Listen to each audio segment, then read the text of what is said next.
Hey, what's up? It's Jacqueline. Welcome back to the show. So, heavy week, extremely sad, heavy week.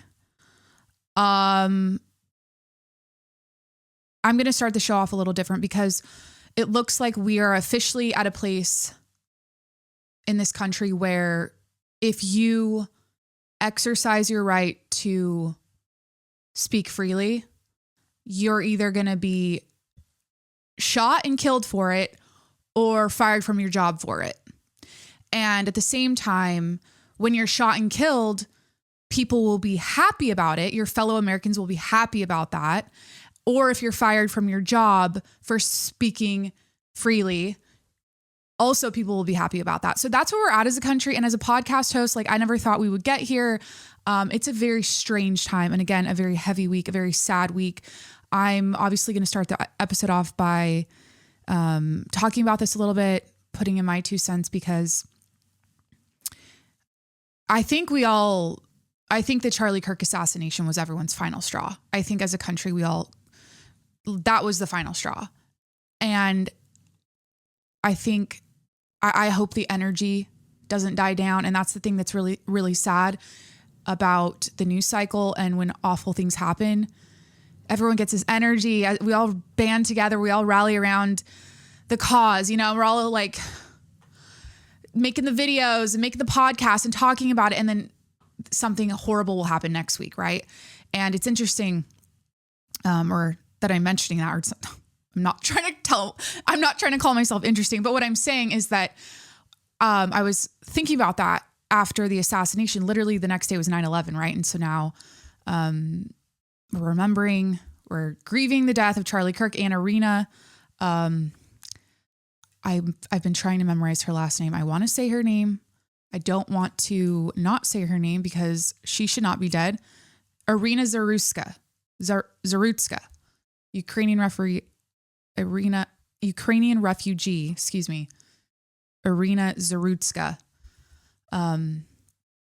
We're grieving that. Then we were grieving Charlie Kirk, and then we're remembering 9/11. And then, this week it's like Jimmy Kimmel, right? Pulled from, fired or off the air indefinitely. Which, I mean, I don't, okay. I just go back to like the principles, right? I always, so this entire rant or this thing I'm going to be going on here. And by the way,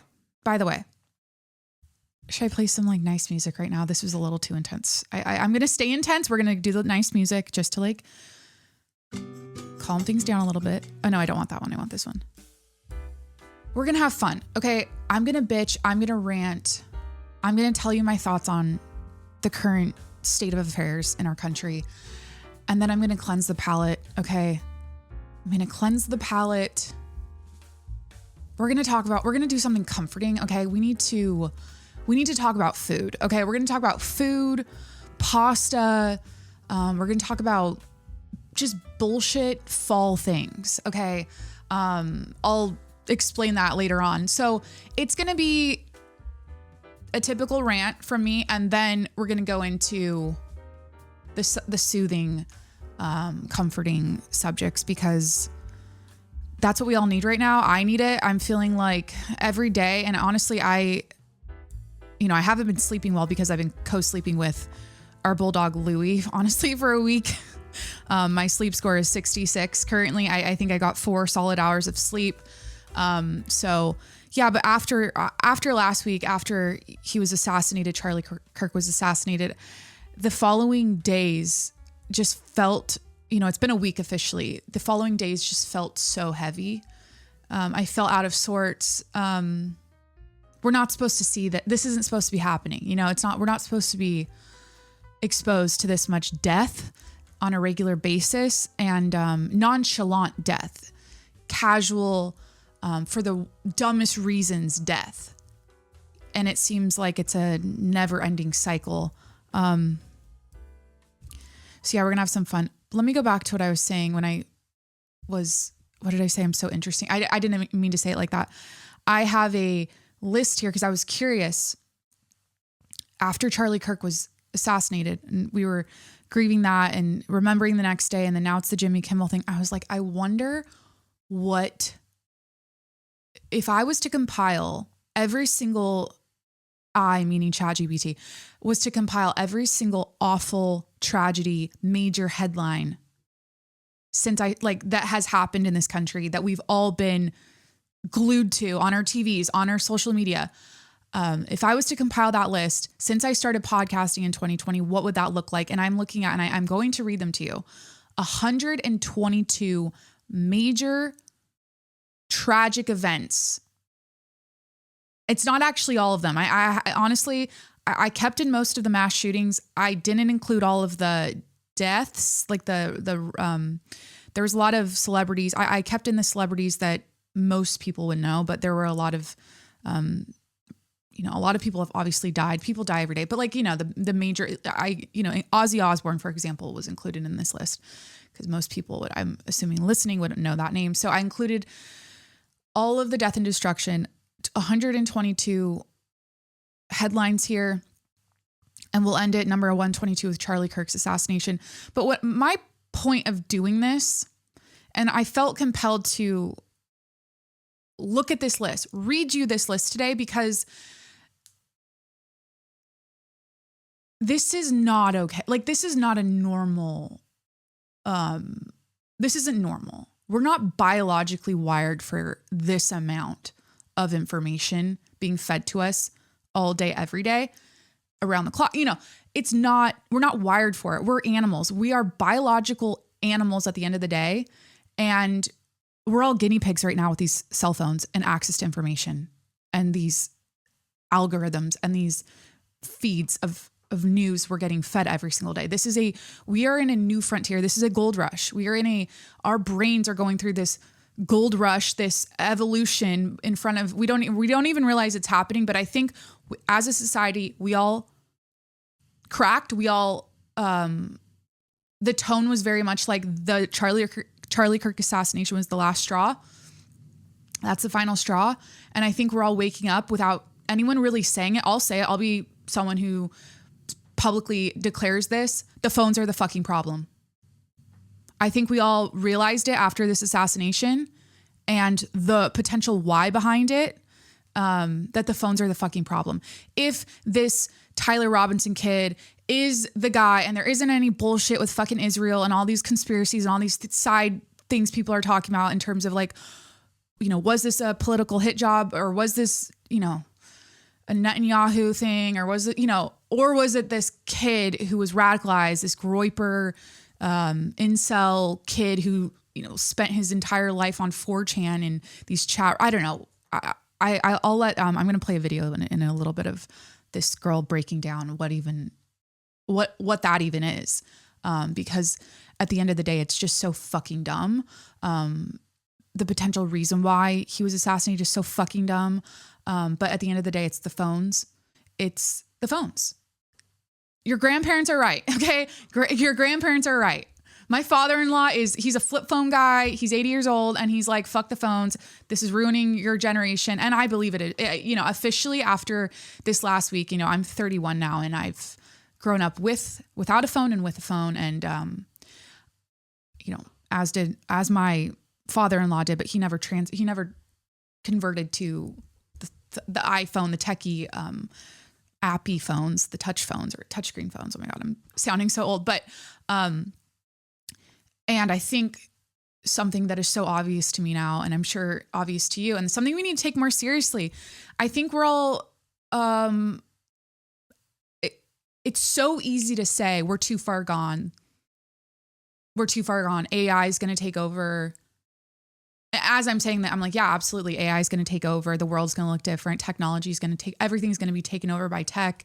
Eventually, gone are the days that we're going to open a newspaper to find our news and figure out what's going on in the world. Like those are so gone, but there are so many that time was so beautiful. Like that time was so good for the human being, for these kids, for these adolescent kids that are super malleable and impressionable. Like the newspapers, that era, pre-social media, 4chan, fucking groyper chat. I don't know what the fuck it was that he was into. If he's even, I'm saying if because it's like, there's so much. Just go listen to Candace. I'm sure you already are. I think she's like the voice of reason right now for this entire situation. And it is looking like a bunch of bullshit, this Tyler Robinson suspect. Like, it's hard to believe anything you see. There's so many inconsistencies in what happened, obviously, and what the FBI is reporting. You know what I mean? So, but my point is, if it is true, if he assassinated Charlie Kirk because he was so radicalized by a certain section of the internet that he was on,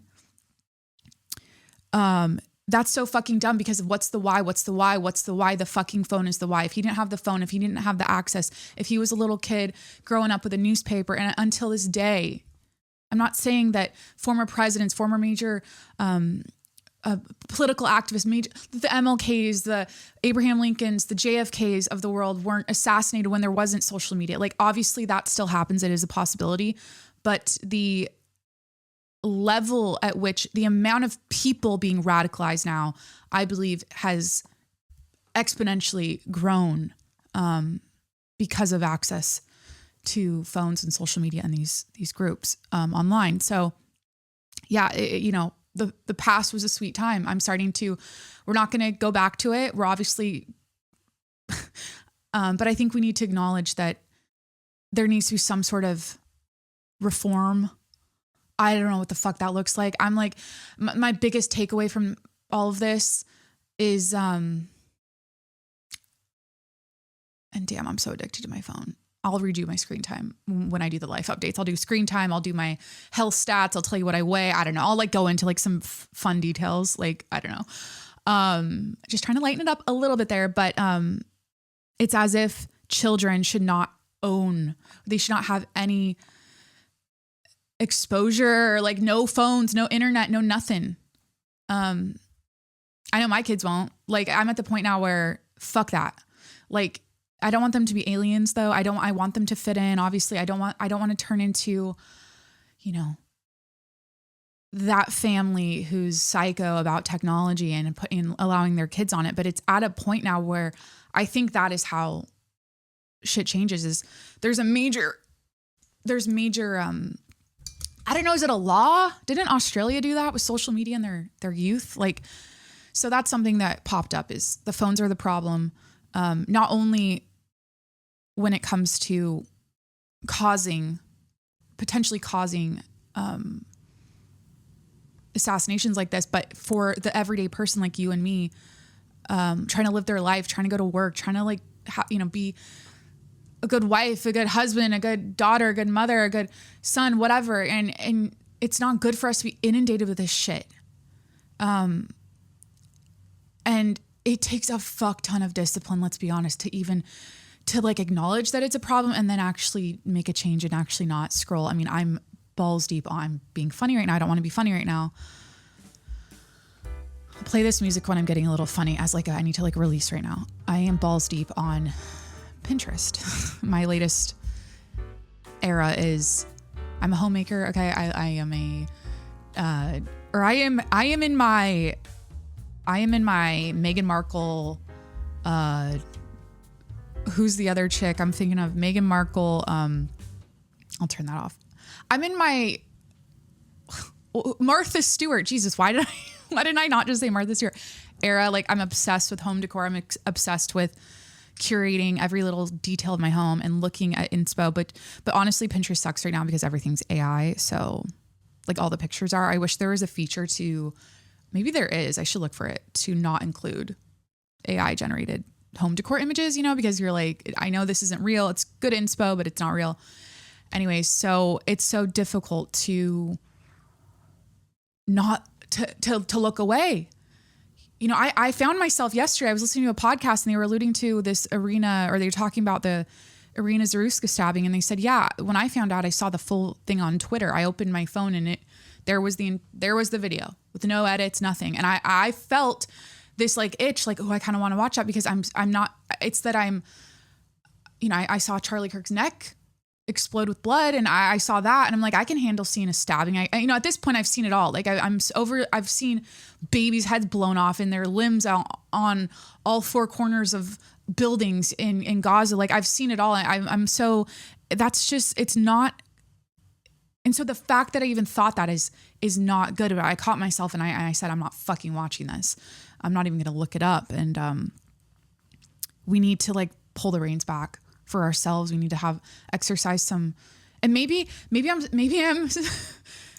like, I don't relate. Like I'm not on my phone like that. I don't see all this negative information all the time. What are you talking about? So maybe that's you. And I am very jealous because as a podcast host, and let's talk about this before I get into my little rant about the phones and what's going on here. In addition to what I just said, did I just lose my train of thought? Wait. Oh, what I was saying is that as a podcast host, there's this weird pressure. I feel like everyone's doing it too. All the other podcasts who aren't necessarily news podcasts, like they're not reporters. They're like comedy podcasts, right? There's this like weird pressure.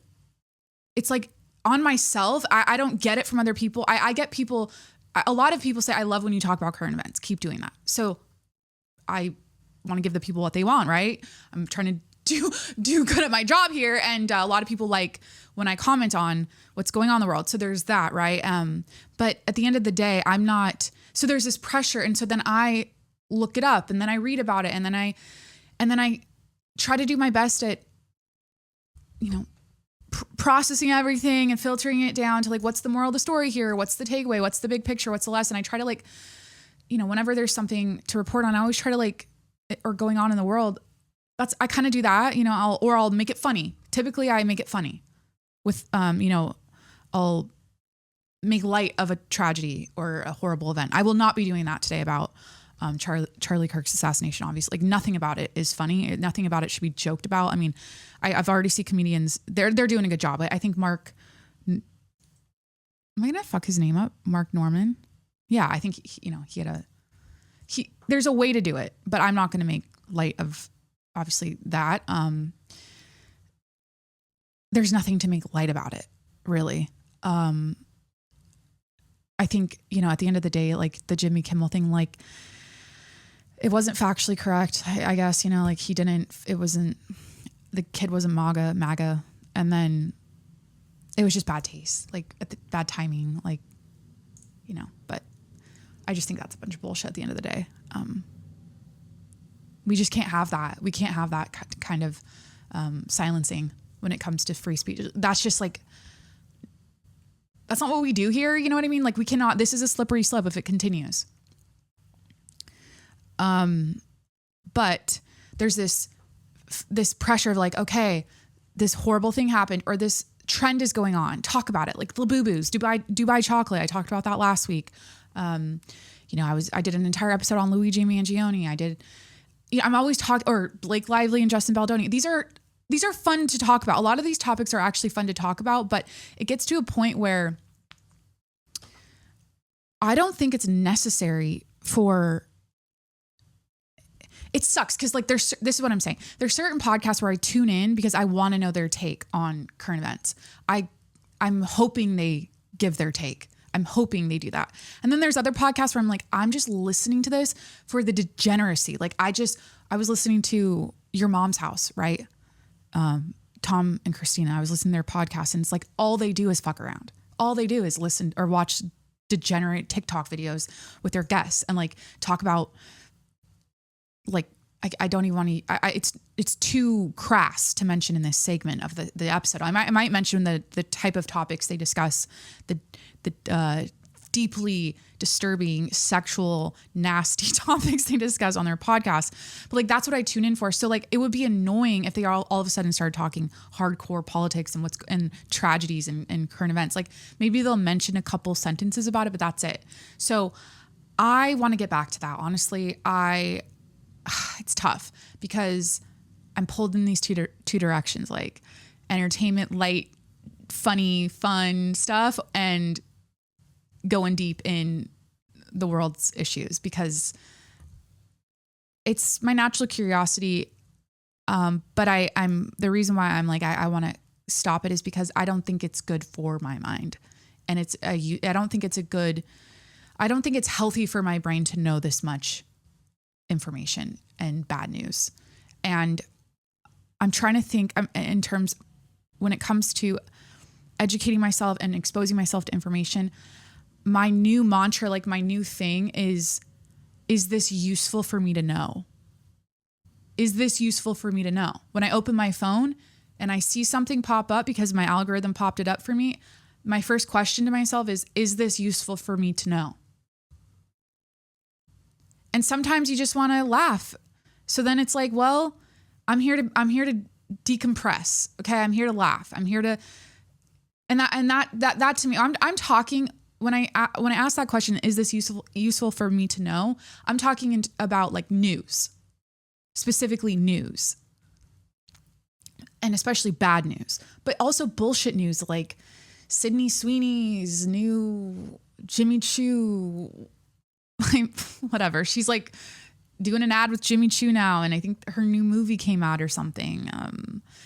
Or like this chick from, I've never watched the show, from Mormon Wives is the new Bachelorette. Like, that's not my lane. I don't care. Those aren't things I'm like into. So if I read, it's like not good for, it's too much information about shit you don't need to know. It's not useful for your brain. So you have to be more cutthroat about that. And so, yeah, when it comes to my podcast, it's like, I want to talk about more use. I don't know. Remember when I was like, I'm going to start doing deep dives and I'm going to do an entire episode on one subject deeply and thoroughly, because I don't want to be a talking head, a ditzy talking podcast host who comes on here and talks about world issues and major events happening in this country at a surface level. I don't want to be that person. And so I took that seriously for 2 episodes. I think I deep dove into Luigi Mangione, and I deep dove into, it's called Kibbe Body Types. It's a fashion styling method that I was really nerding out to.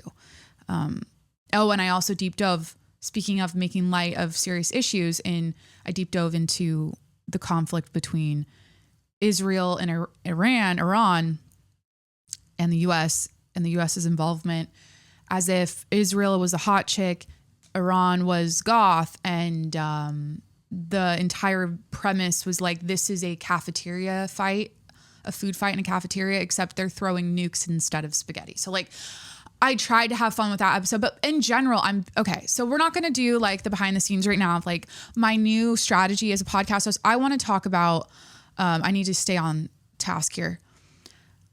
I'm going to list off all of these tragedies, 122 of them, rapid fire. I just want to wake your brain up again. So you might hate this section.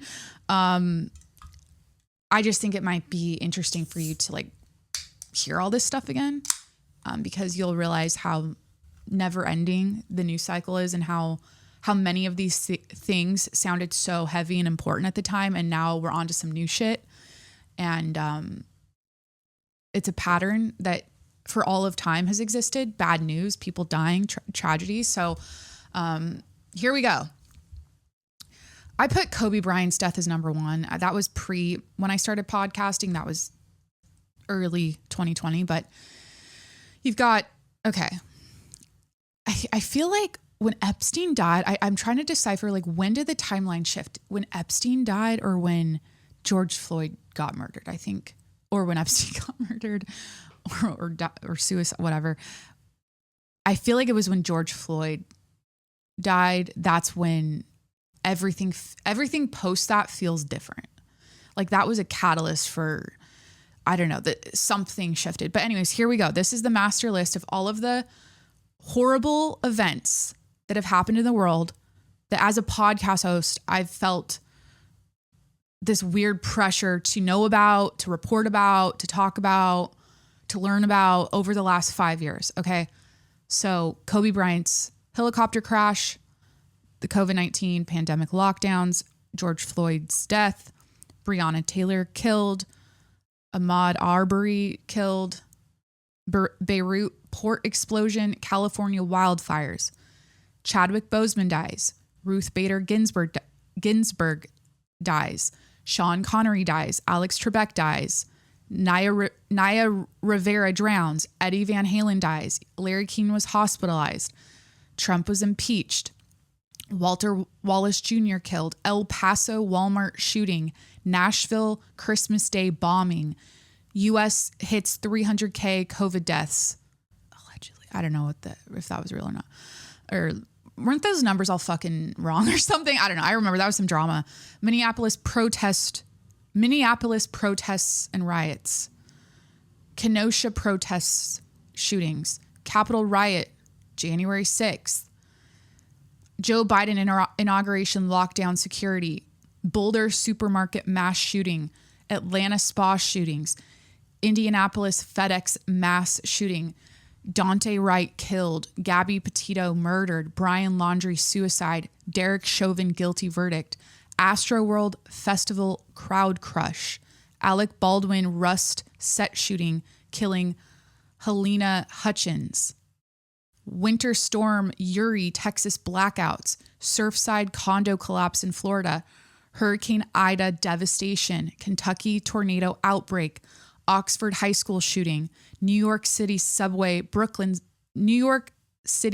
shooting at Brooklyn Sunset Park. San Jose rail yard shooting. Kabul airport bombing in Afghanistan. U.S.-Afghanistan withdrawal chaos. Haitian president assassinated. Prince Philip dies. DMX dies. Larry King dies. Norm Macdonald dies. Michael K. Williams overdose. University of Idaho quadruple murder. Monterey Park lunar New Year shooting. Half Moon Bay farm shootings. Nashville Covenant school shooting. We're only on 51. Louisville bank shooting. Las Vegas UNLV campus shooting. Allen, Texas outlet mall shooting. Lewiston, Maine mass shooting. Michigan State University shooting. Atlanta medical building shooting. Alabama Sweet 16 party shooting.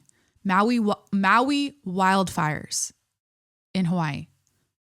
East Palestine, Ohio train derailment.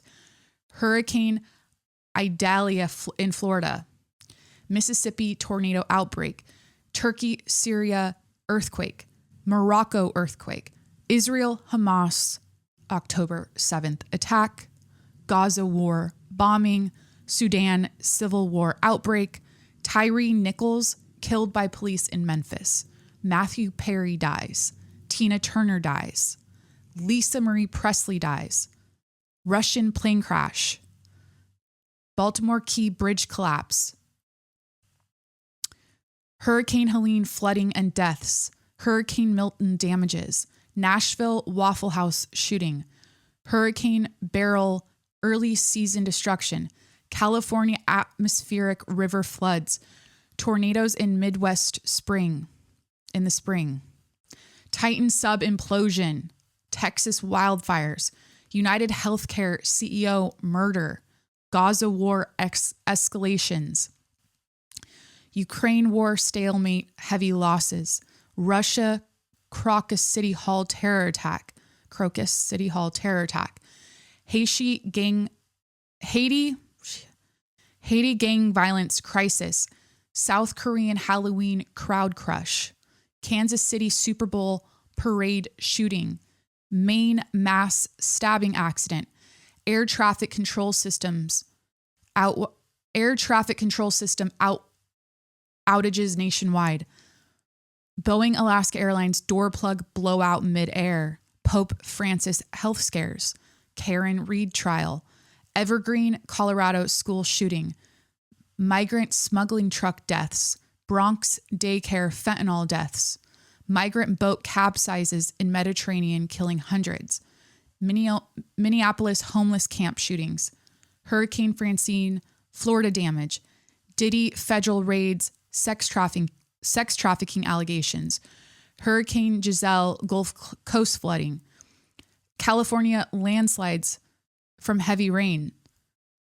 Train derailment chemical spill in Ohio. Ghislaine Maxwell convicted. Jeffrey Epstein associate Jean-Luc Brunel suicide. Allegedly, I don't know, was that probably alleged? Gaza war ongoing, casualties. Ukraine war drone strikes escalate. We're on 108. We have 122. Assassination attempt on Slavic prime minister. Plane crash in Nepal with Americans on board. Deadly tornadoes in Oklahoma and Kansas. Wildfires in the California summer. LA fires. Air India plane crash. Floods in Houston, Texas. Texas prison escape killings. Haiti earthquake aftershocks. Ozzy Osbourne dies. Gene Hackman dies. Ice-T hospitalized. Really important. I included that one. I think he's good. Burning Man murder. The Epstein file drama continues. 23-year-old Irina Zarutska stabbed on train. And number 122 to round it out here, Charlie Kirk assassination. So, in case you forgot what was going on over the past 5 years, that's the appetizer, honestly. When I generated this list, there were thousands of things probably to choose from. I mean, I had to weed out a lot, probably not thousands. I had hundreds here, a few hundred, and I broke it down to those top ones. But yeah, so that's a lot. What will it be next week, right? What will it... Excuse me. I need to stop the phone situation during my episode. It keeps happening and I apologize deeply. So yeah, do we want a palate cleanse right now after that heavy segment? Look at all that shit happening. So I don't want to be the bad news chick anymore. I think that was it. I think I just did my final release. I mentioned everything that I possibly could have mentioned. Almost everything I could have mentioned that's awful that's happened in the world. But that's what it is now. But honestly, 122 things like that kind of come across your desk every day, it seems like. But anyways, let me move on. I don't like this. Now I'm spiraling. Is this too, I feel like this is too intense for an episode. Okay, let me just, before I go on my little rant. All right. I am drinking a iced black coffee and a lemon spindrift. We have the usual suspects over in the makeup section of the set here. Max Syrup Luster Glass lipstick. Ulta Beauty vagina colored, like I said last week, lip gloss. Plumping lip gloss.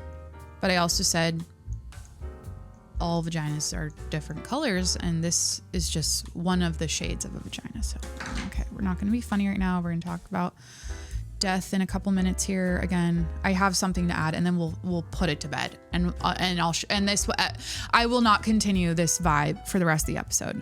I should have said skip halfway if you want to go to the lighter stuff. This lip pencil from NYX. Sorry, is that loud? That's a little too loud. This lip pencil from NYX is really good. I've been using it every day. I don't think it's called Peekaboo Natural. Lip pencil from NYX and Peekaboo Natural. And of course my Wet n Wild 5-in-1 essence powder to powder my upper lip throughout the episode because I get shiny and I don't want to be shiny on my clips. Also, I contoured my nose with a new product I was sent. I tried to do a button nose. No, I did not get a nose job. That is makeup. You're not supposed to detect nose contour. I think we've all forgotten that as the girl. And mine might be detectable. I'm usually not contouring my nose at all, ever, but I was curious about this product, so I'm trying it out. The nose is contoured. I'm wearing a red long sleeve shirt on the podcast. I'm wearing a red long sleeve shirt. I'm rocking gray sweatpants. Okay. I was going to make a joke about gray sweatpants, but I'm a chick. How could I make that funny? There's nothing to see in my gray sweatpants because I don't have a big. There's this man. I'm just going to keep the palate cleanser going. We just need this right now. We need this. After that 122 tragic events list, we need a palate cleanser. There's this guy that every single time I go on a walk on this boardwalk or this beachfront path by my gym, every single time, whenever I see him, it's like he's on purpose coming out of his apartment to walk his dog with no shirt and gray sweatpants all the way down, like cum gutter showing, like basically you're seeing the just right above his dick. That's where the sweatpants cut off. And it's just so like obvious what he's trying to do there. Like that's just it's too obvious. And I was walking with Corey and I'm pretty sure, you know, whenever we see, another thing we do is, oh my God, I'm such a pervert. Fuck, I can't expose this. You know, when you see people's anatomy in public like that, why did the music stop?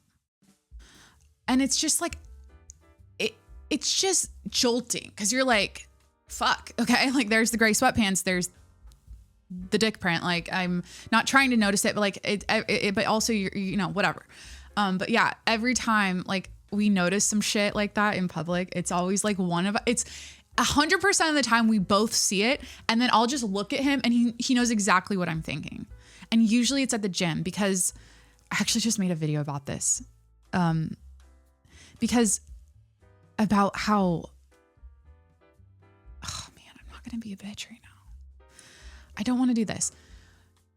Let me just cleanse the palate. I'm going to turn the music off. I'm going to continue to cleanse the palate and give you a little more of a regular version of this episode of me talking shit on what other women are doing, because nobody hates women more than women. Not to quote Claudia Oshry, shout out, loving the toast, loving the loving you back on the toast post baby.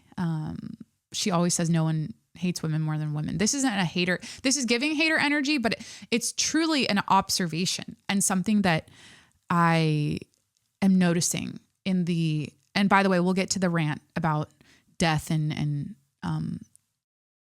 phones and all that shit in a moment. Okay. It's really short and sweet.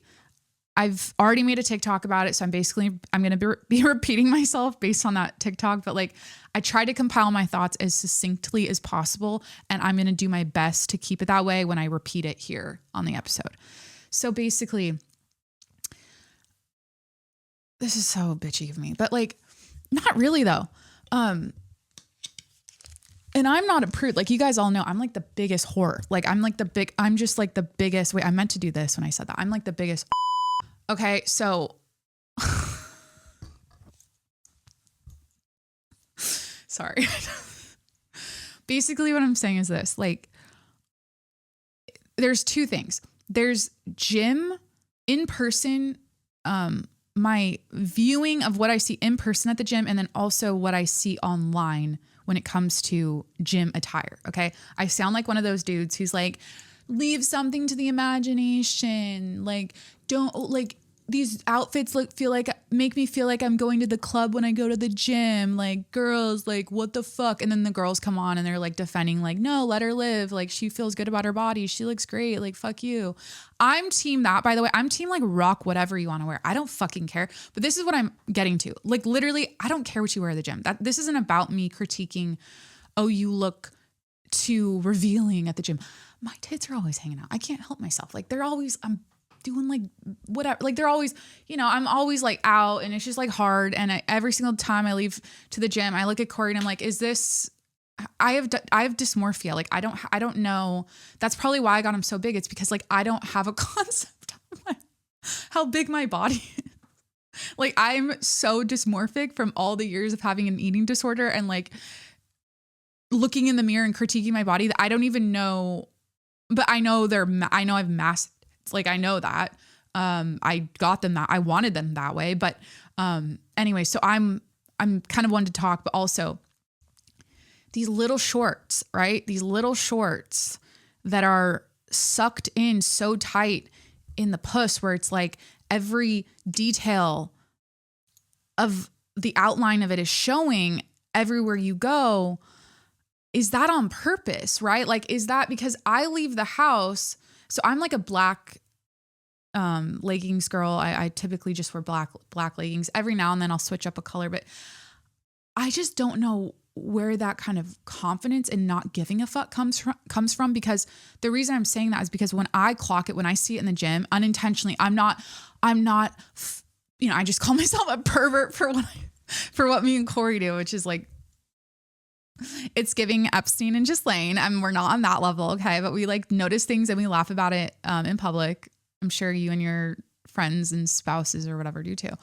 It's just when it's jarring, you're like, shit, like I look at that lady's ass or fucking, it's like, whoa, you know, sometimes you see stuff and you're like, that's like a cartoon walking by and you just can't help yourself.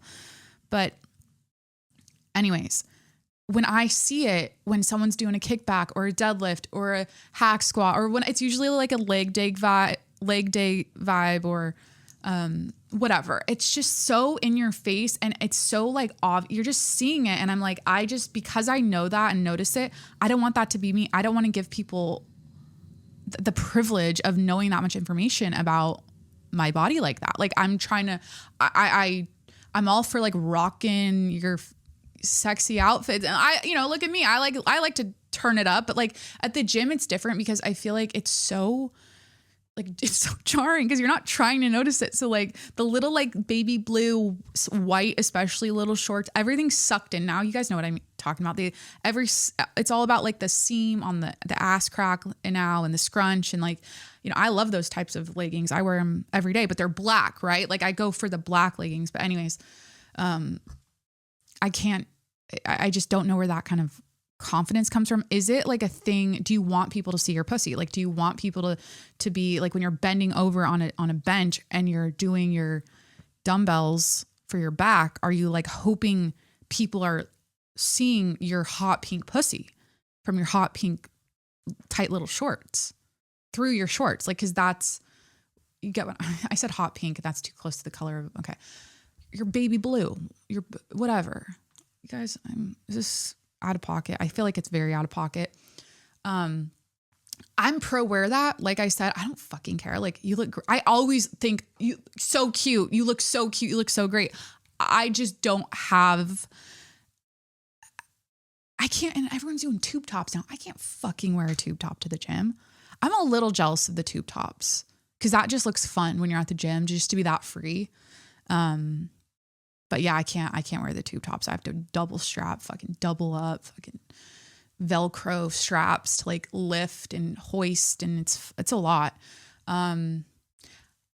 Anyways, so that's that part. So the little shorts, the gym that show everything, like, do you want people to see it? Or is that just like pure confidence? You don't give a fuck, power to the puss, like free the nip, but it's like free the lips. Is that the new thing we're doing?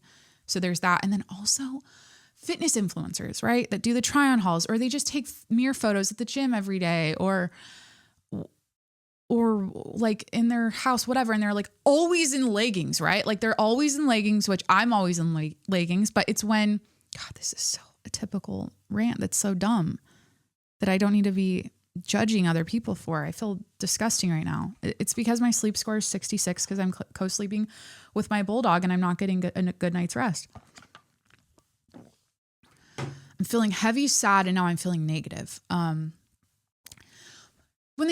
It's just so sucked up and tight on the crotch where I'm nonstop, like whenever, and I follow people like that do the fitness influencing and they show me the cute new leggings to buy, which I'm grateful for. Thank you for your service. I like to see the different colors and the different ways things fit. So I'm grateful for but there's something about the nonstop, like it's just sucked in so tightly and you just can't, I'm not trying to look. It's just so jarring. Like everything is so pussy focused lately, you know, like everything is, and I'm grateful for that. Yes. I'm all for tearing down the patriarchy and now and I'm all for, we should be living in a matriarchy and fuck everything. Show off all of your female, feminineness, female essence and anatomy. It's just show it, you know, like rock it, expose it, put it in people's faces. So I get it. Maybe that's what we're doing now.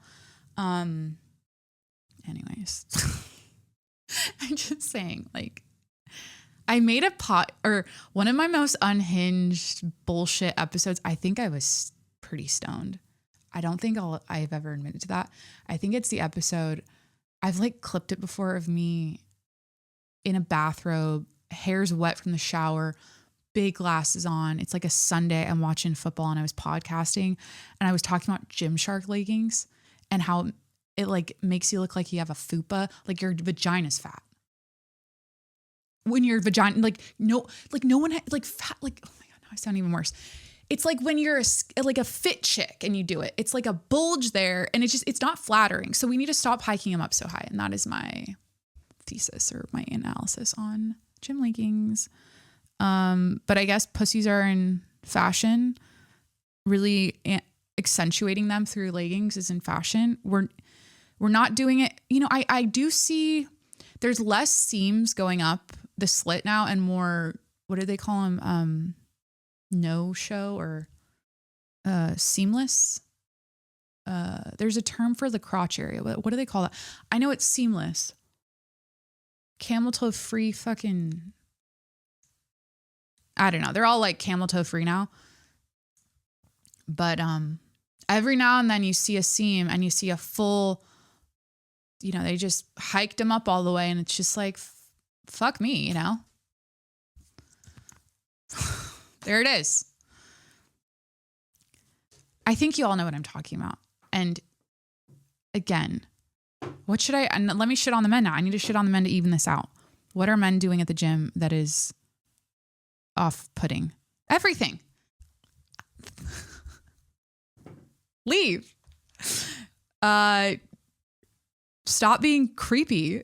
Like, I see you staring. Like, it's so obvious. Like, men are so obvious about it.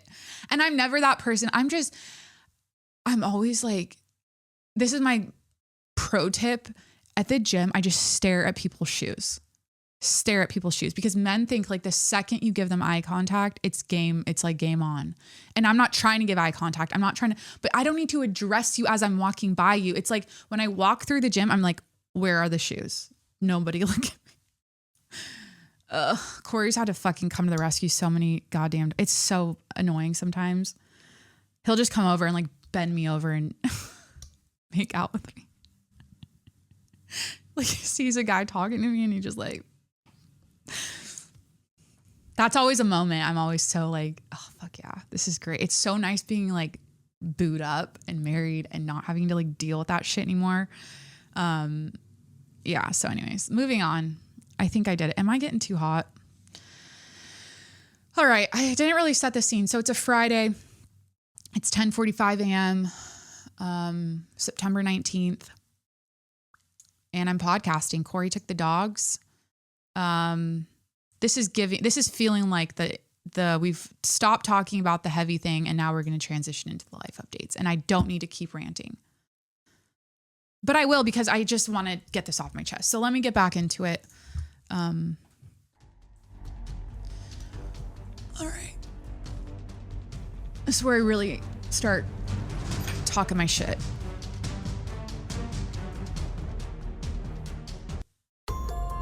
That's the scary one. That's perfect for spooky season. Okay, so I already addressed this. The phones are the issue, right? But this is what we're dealing with, okay? We're dealing with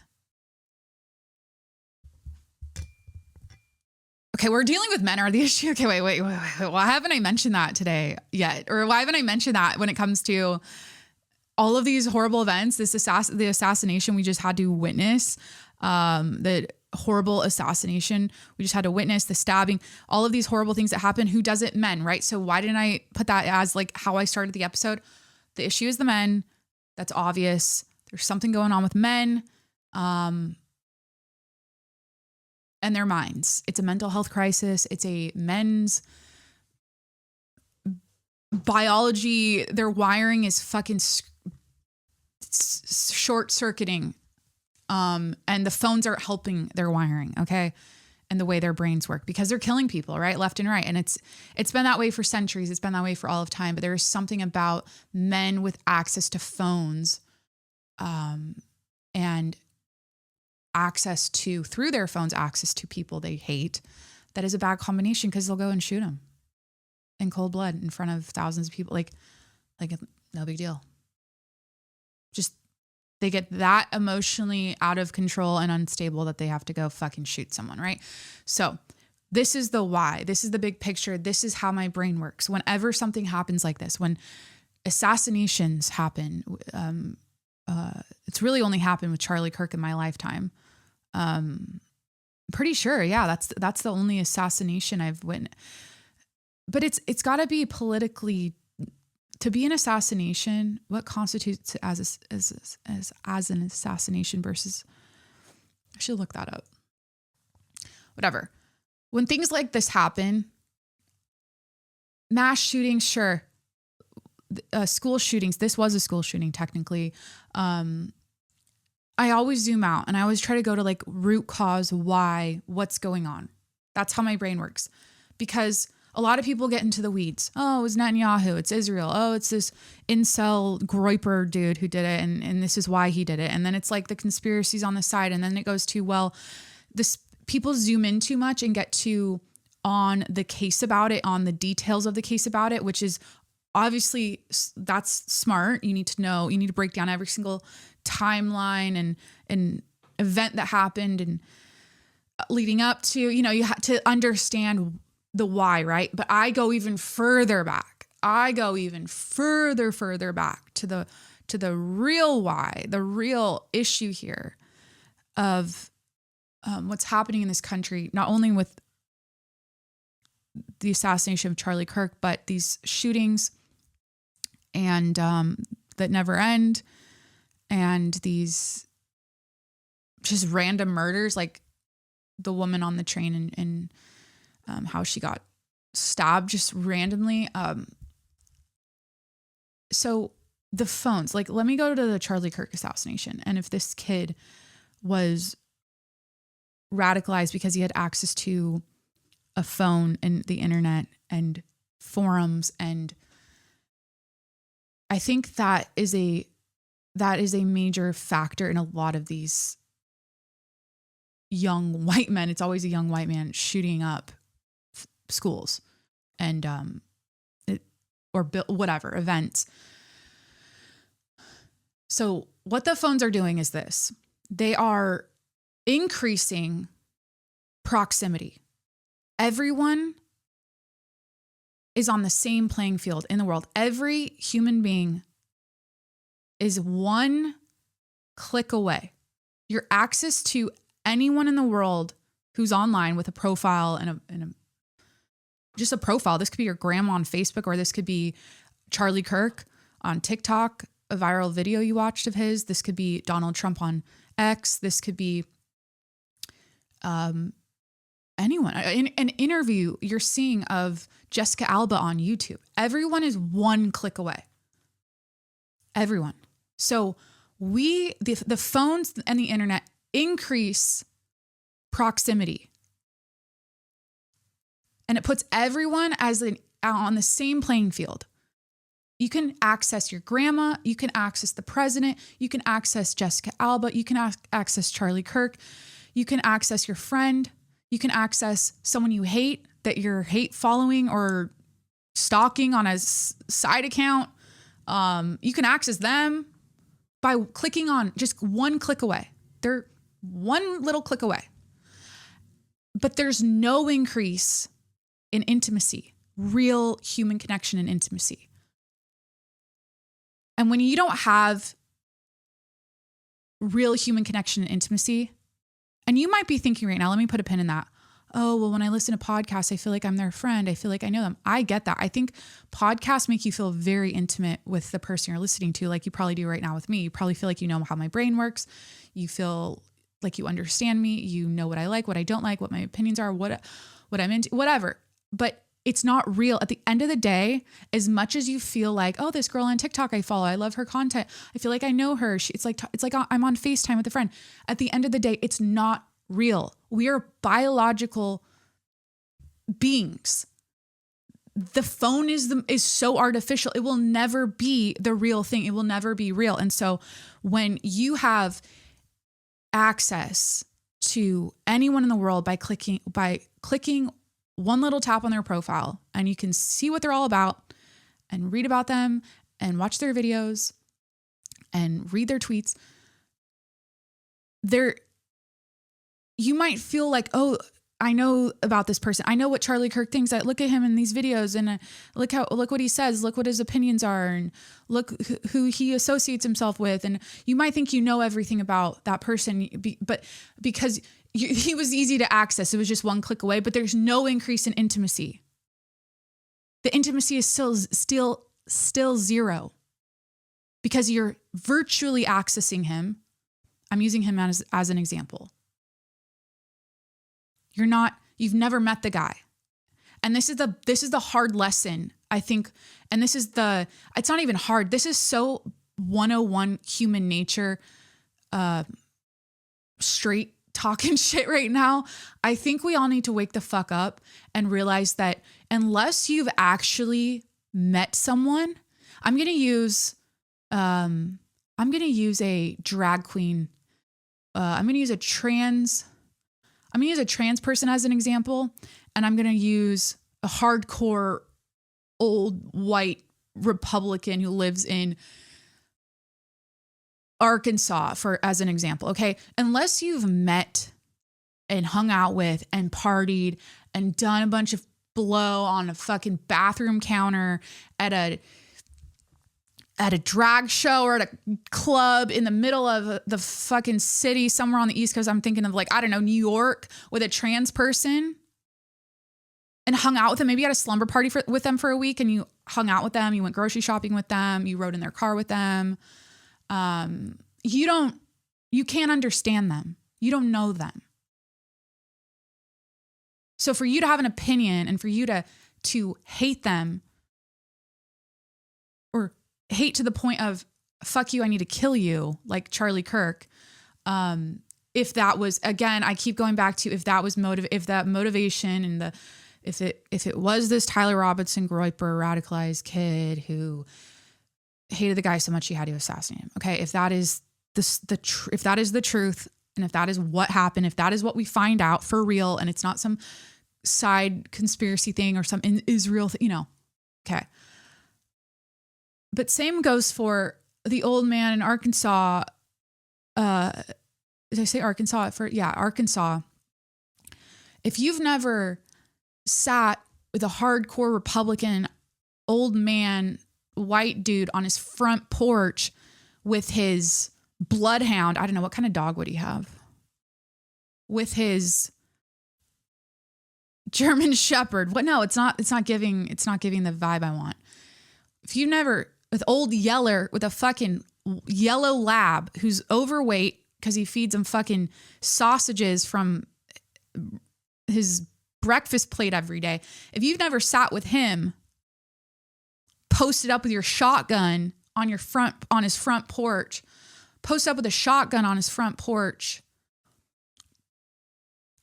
when someone crosses his property, and if you haven't stood next to the guy when he's acting real tough with a shotgun, shooing someone away, or what's another hardcore Republican vibe thing, or just shot clay pigeons with him in his field, you can't understand him. You've never met him. You can't. So we're empathy, right? Love is the answer. Empathy. We are unable to consider the fact that we are not intimately connected and we do not understand these people we think we hate. And that is so unintelligent and fucking dumb. It is the lowest form of intelligence to murder someone in cold blood, in daylight, in front of thousands of people because you hate them so much. Again, if that is the reason why it was done. And so my conclusion is this. The value of human life, and someone tweeted this, and it was like a therapist. We're literally, I think we all feel spiritually broken and damaged right now because we're literally watching the value. This is what this man said, of human life wash away in front of our eyes. Charlie Kirk should not be dead. It's so dumb. Little kids in school should not be dead. All of it, all the whataboutism that we've been doing over the last week as a culture. Well, he had it coming for him, and he said lives are going to be lost. If we want our Second Amendment right to have guns, and so whatever, and it's all bad. It's not. This whataboutism needs to stop. Well, what about the kids in Gaza? And why do you care about? It's like, no, it's all bad. It's all bad. And damn, this is like, I wanted to talk about the light stuff. I just met my nephew, my 1-month-old nephew, for the first time last night. Speaking of babies getting blown up in Gaza and the fucking bullshit of that, I just held a 1-month-old. Nothing. I could cry. Nothing.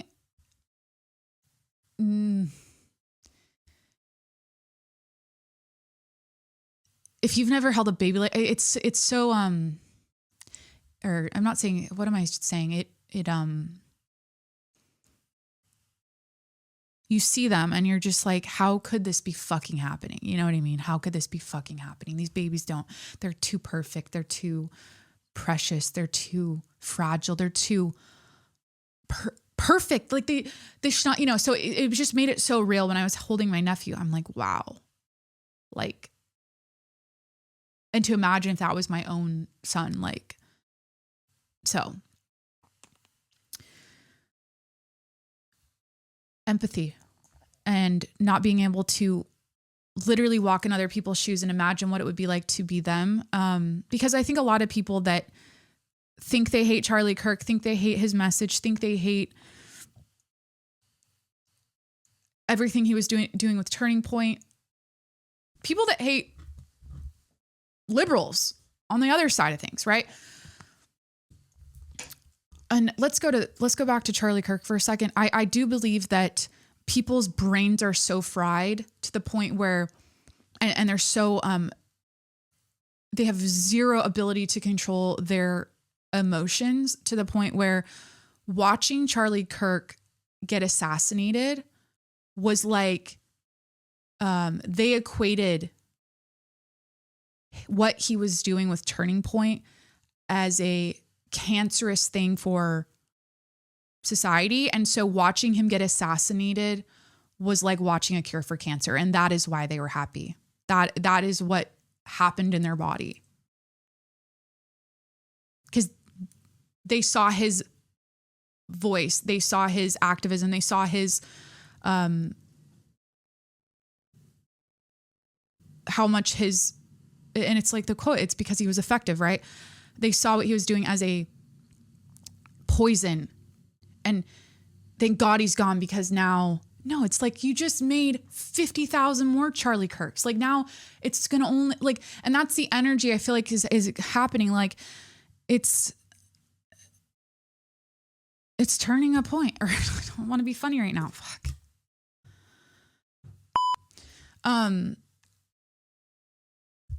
So let's go back to oh, you're not supposed to say tranny, right? Trans person, the drag queen who's super hot and like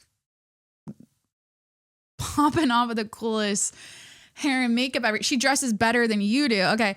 And let's go back to the old man. Let's call him, what's a conservative fucking name? John? I don't know. In Arkansas, you don't know people unless you've met them. And back to what I was going to say about Charlie Kirk, unless you actually hung out with the guy, even if you think you hate him, you'd probably figure out pretty quickly that you probably like him. He's probably a pretty cool dude.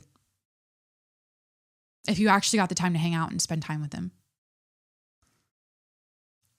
We think we hate people more than you think. It's easy to hate people that you don't know. And that is so dumb. That is so dumb. And so I think it needs to be revered. I think it needs to be cool. I think more politicians, public figures, celebrities, podcast hosts need to be put on a pedestal and revered for showing empathy and for showing how to have a healthy conversation with someone you might hate or think you hate or disagree with, where you are empathizing with them. Because the people that are doing that now in our country, that needs to be a wave, because that is how we're going to get back. We're going to get closer we're going to, I'm putting my hands together. My fingers are going together. We'll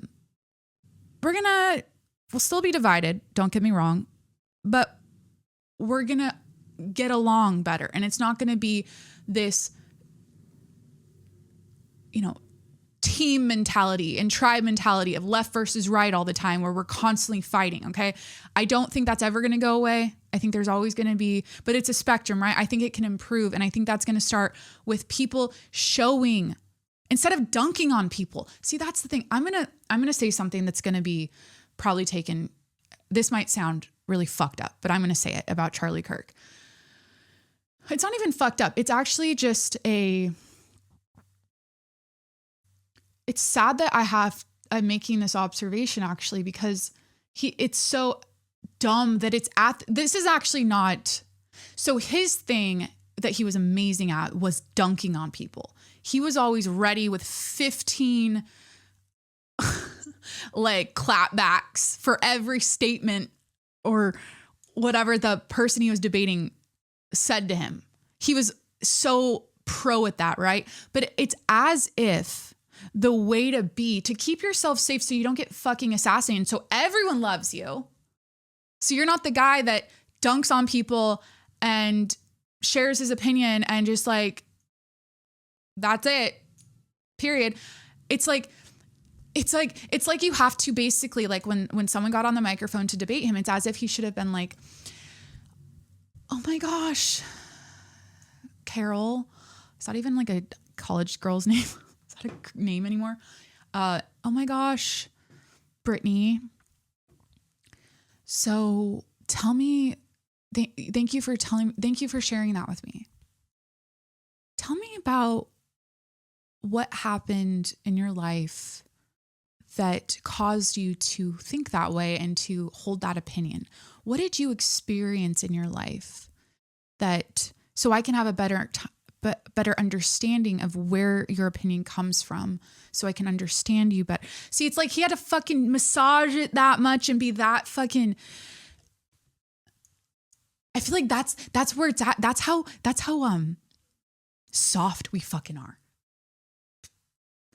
People are so fucking soft to the point where you have to babysit their emotions and you have to coddle their emotions so much, or else they'll fucking shoot you. You have to acknowledge everyone's humanity to the point where, like, the level of empathy, it's like, we should all show empathy, but the level it's like we need so people don't get shot and killed is like, everyone's like a fucking like yogi type therapy chick who's like, oh my gosh, thank you for sharing that. I want to hold space for you in this moment right now. And I want you to share with me, what did you experience? Because this is the thing about empathy. And this is the thing about debates and, disagreeing with people and not sharing the same opinion as your friends, your coworkers, your parents, your siblings, whatever. The thing is that everyone has a different story. Everyone has a different life experience. That's obvious. We all wake up and experience a different thing. 7, 8 billion, however many billions of people are on this planet. We all get the same 24 hours, but we all live a different day. And to think that we'll all have the same opinions is dumb, right? Obviously, because our opinions are informed by our life experience. That is why we have our opinions. We went through something. My parents got divorced when I was 20. I won't air out what happened, but I have a very strong opinion about marriage, divorce, family structure based on my life experience of what happened with my family when I was 20 years old. Okay. That's going to be different from someone who had a peachy keen, perfect childhood. Their parents still love each other. They've been together for 60 years, whatever. Like, because of those are two different stories. Those are two different experiences. And so that is something, it's like, that should be revered, to think that way, to really, I'm going to say hold space for that, to love your neighbor and love the fact that we think differently and that we don't have the same opinion. And now all we do, and where we're currently at, is you are immediately characterized as a bad person because of your opinions. You are inherently bad because you think X, Y, and Z. And that is so pea-brain, dumb. We can say retarded now. Retarded. Like, you are so stupid. That just shows how stupid you are. And so when you see this shit online, these dunking contests, these debates, these screaming matches between the left versus right, it's so fucking dumb. It doesn't get us anywhere.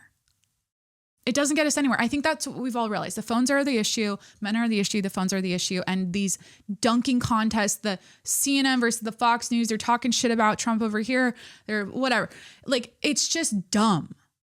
It's fucking dumb. It's like, it makes me feel crazy because I'm like, all of this is so dumb. The causes that we're fighting for and the things we're debating about, and these are all important issues. These are all important topics. But I do believe that it exists in a bubble online. And if you don't have exposure to that, if the Tyler Robinsons of the world don't have exposure to viral videos of Charlie Kirk debating kids on college campuses, if you don't have exposure to that and you don't know what his opinions are and you just, whatever, you're fucking going to work, you're going to school, you're living your life, you're not hyper focused on that, right? So it's a lot of these things exist in their own world online. And another thing that I think is really unintelligent and fucking stupid, and I'm just gonna, I don't want to be, I think it's I'm going to give people some grace, including myself, because I do it too. I think that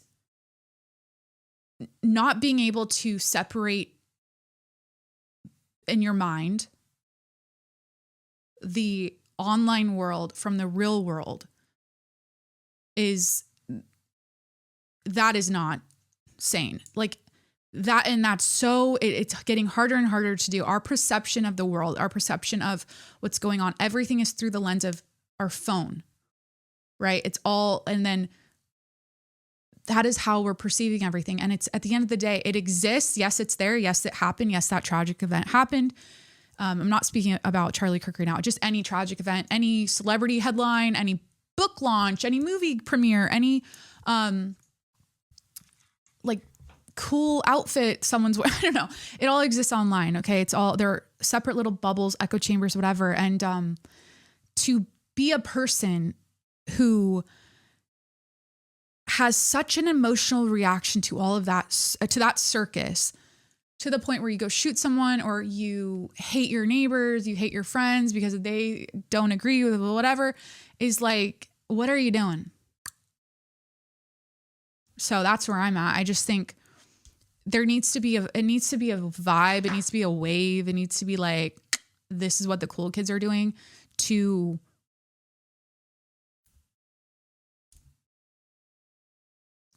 show some humanity to their neighbors, and to actually like, or show some humanity, or, to empathize, bitch, to just like really understand, like really, because nothing hurts worse than, and I feel like in a way, Charlie Kirk, this is why I feel like it's so bullshit that he's dead. It's like, he shouldn't it's a debate. It's a civil debate. It's not a, but I feel like everything is so soft now, where like, his skill was dunking. He was a professional fucking dunker and he was great at it, right? But it's like, oh my gosh, we can't do that anymore. Like, we can't even, or you'll die, like you'll literally die. And then adjacent to that is like, oh, if you're on your talk show and you make a joke or make light of something, or comment on a tragedy, that a certain political party doesn't agree with, and you get something wrong factually, then you're fired. And like, now it's at the point. So it's all fucking dumb.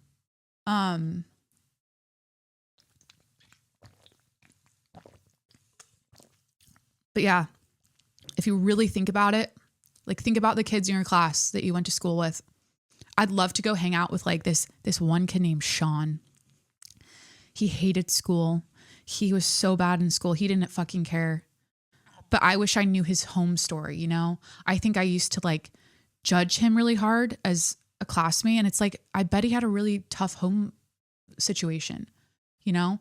Now I think it's fucking punk rock, and not even punk. It's like fucking, it should be like, I think, yeah, punk rock. I'll just say it, like to get to know people that you judge and that you hate. Think you hate. It's such a strong word to hate, or such a strong feeling to hate someone. I'm going to say something right now that I'll just fucking air it out. I don't care. Or I won't air it out. No, I won't air it out. No, I'm not going to air it out. But I had a recent experience where I was, you know, when I'm out and about living my life, I don't just podcast. You might think I just podcast. No, I have a life outside of this. I frequent a place where I see a person regularly. And I remember I've thought multiple times that like, oh, I bet they're really nice. I'd probably be friends with them. You know what I mean? And then there's some like bullshit that happened where it's like, I didn't do anything. And then they like hate me for some reason. It's like, what is that invisible beef? How did that happen? But it's like, my first thought was like, I caught myself being a little judgy at first because it was like judging a book by its cover, if you know what I mean. And then I caught myself going, you know, I bet I'd be friends, like cool with this person. You know what I mean? And they ended up not fucking with me, which is so random because it's like, I didn't do anything. And what is that? You know what I mean? But I'm sure if they were to sit on my couch or even listen to my podcast, maybe they do. Hi, I don't know if you're listening, but, and hang out, we'd probably be like, fine, you know, like, so I think that's gotta be like cool. It's gotta be put on a pedestal. It's gotta be revered. I now watch the Donald Trumps of the world, these politicians, these political podcasters, these big podcasts, and I'm like, it's just sounding like whining and bitching, and it's fucking stupid. And love will always be the answer. Empathy will always be the answer. And this whiny tit for tat fucking bullshit, it's so dumb. Like, I just don't know how else to say it now. That's why I'm like, when Charlie Kirk got assassinated, my first thought is, this is so fucking dumb. And now everything seems dumb. Like everything about our society and how our government works and how we speak to each other and how we operate online with each other and how it's like, what the fuck? We need to like wake the fuck up. And I think a lot of people, and I've kind of joked about it. Oh, I think in these times you need God, you need to, find a higher power, turn to a higher power and have faith in something out there, to navigate, just mentally have something to turn to during these crazy times. But I sense that is kind of what's shifting, which is positive. People are praying and they're going to church more and they're, I think being more spiritually, or they're more spiritual maybe than they ever were before. You don't necessarily have to choose a religion and go down that path, but just to feel, I think people are feeling again. I think when Charlie Kirk got assassinated, I think we were so desensitized up until that point. Think about it. Like, this is what happened for me, at least. Every other day, and it's just like that list I wrote of 122 horrible headlines. Every other day, it's, elementary school shooting, mass shooting. All these kids are getting shot up in the schools. We're not seeing the kid's neck get shot and bleed out, okay? We know about it. We hear about it. and I'm not just, this is not what I'm saying. Let me just get, because I'm not trying to compare the two and say, oh, one's worse than the other. It's all bad. My point is, oh, and then, I could just read some more here. We got the Maui fires. We've got the plane crashes. We've got the war in Gaza. We've got the this, we got the that, right? It's like nonstop. The wildfires, the floods, the girls at camp that died, all that shit. It's like we've become so desensitized and numb. And then Charlie Kirk gets assassinated, and it's like we all feel again. Something about watching him get shot, and I know we all saw it, hit different. And it felt like a final straw, and it felt like we all woke up, because there was just something about it. And, and I think about when Trump, the attempted assassination on Trump, it didn't, it hit, but it didn't hit this hard. A life being lost obviously hits the hardest of anything. Death is the hardest thing to witness and to process. Trump's ear getting shot was crazy, but I think we all went like after, like, okay, he didn't get assassinated, and we're not going to break out into a civil war or whatever the fuck people think would have happened. But that didn't feel like a final straw. Now, if he got shot and died, which many people are saying is about to happen. They always say that. They've been saying that for years with him. But, and I know he's got a fear for his life every fucking day. I'm sure, like, so many people that are in the public like that. I mean, I think Taylor Swift just left the fucking Chiefs game with like a bulletproof like thing around her, like a wall. It's a scary world. Like, going outside is scary now. The nonchalantness of the woman getting stabbed on the train really woke me up. Irina, I'm going to say her name. I can't believe I haven't memorized it yet. I've been talking about her a lot today. Zarutska, Irina Zarutska. That was a wake up. I mean, anything could happen. Your odds of getting in a car crash and dying are like 50x getting stabbed randomly on a train, probably. But still, it's just wild out there. And but watching that, but yeah, we were desensitized. Back to what I was saying. We've been desensitized, and I think we all are feeling again. And I think that's what this country needs. We are so emotionally avoidant. We don't feel. The vibe is like everyone is just reacting. They're tweeting. They're posting their clapback TikTok videos of the drama that's going on in the political world. And they're like saying their take, my hot take about da-da-da. They're reacting. And no one is feeling, no one is absorbing other people's story and their, we're not embracing human beings right now.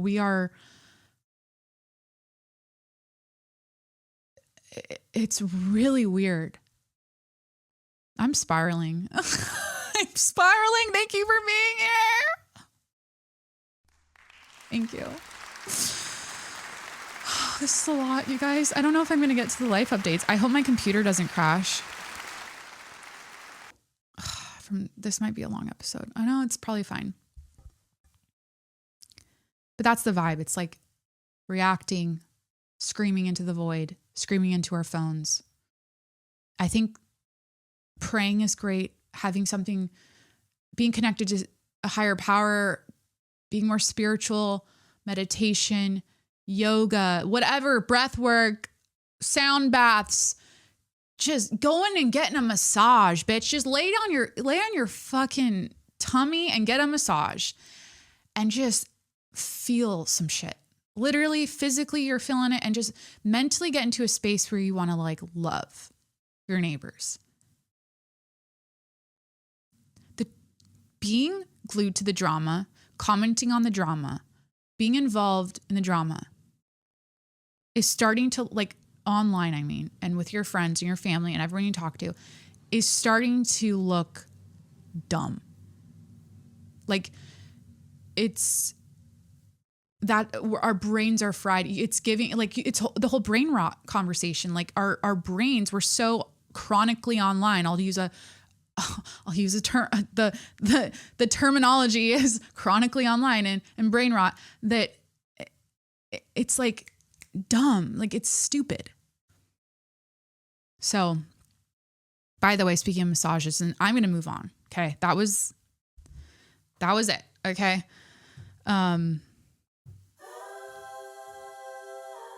Guys are, that's kind of that one's getting a little corny for me.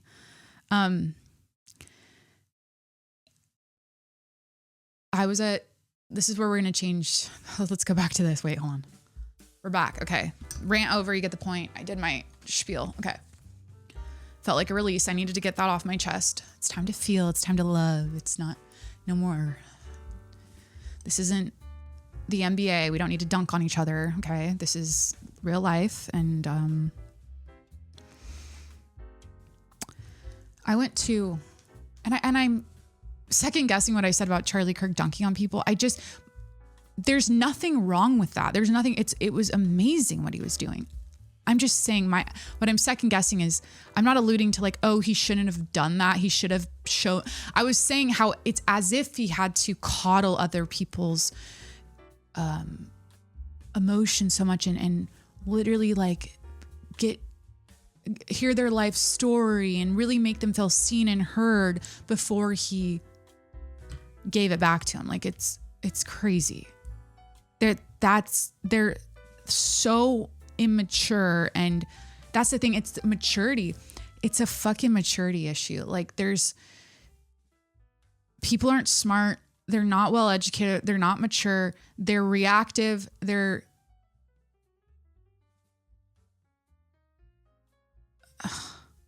I'm so glad that we're retarded. We're looking retarded in this country. I don't want to call people retarded, but you know what I mean? It's just like, fuck. I'm not trying to be on my high horse either. I'm not saying like, well, I'm not like that. I'm fucking dumb a lot. Like, and I say that on my podcast a lot, and I catch myself because I'm like, I shouldn't talk that way about myself. But I even noticed it. And that is why I wanted to do those stupid deep dive episodes. Am I pitting out? Because I was like, I don't want to be a dumb bitch with a microphone anymore. Oh, I don't want to get the comments like, they need to make podcast equipment more expensive. Like, I fucking hate that. But, you know, I don't want to live my life that way where I'm just skating the surface and I'm just like reacting and seeing shit online. I'm just like, oh my gosh, you guys, every episode, I'm like, did you hear what happened? It's like, gone are those days. Okay. So I got a massage. We went to, speaking of, now we're on something better, positive. God, I need a fucking cigarette after that. That's what I said this morning. I got no sleep. Oh my God. Okay. I'm going to bring you in. I'm going to tell you about the massage thing. I'm going to pause this, turn on the AC, tell you about the massage thing, and tell you about my morning. Okay. I'll be right back. Okay. I'm back. And, I just took a look at my lip liner. I hope I don't hate it. On the video. I'm so toxic. Like I'm being so critical of something so dumb, but sometimes the lip liner is just not how I want it, and ruins the vibes of my clips on when I post them. And, you know, anyways, it's the peel off one. I'm using the peel off. When I was getting ready, I did that. You know what? It's like the silver tube. It's like a viral lip stain thing that you peel off. I did that today, but I might have overlined a little too much.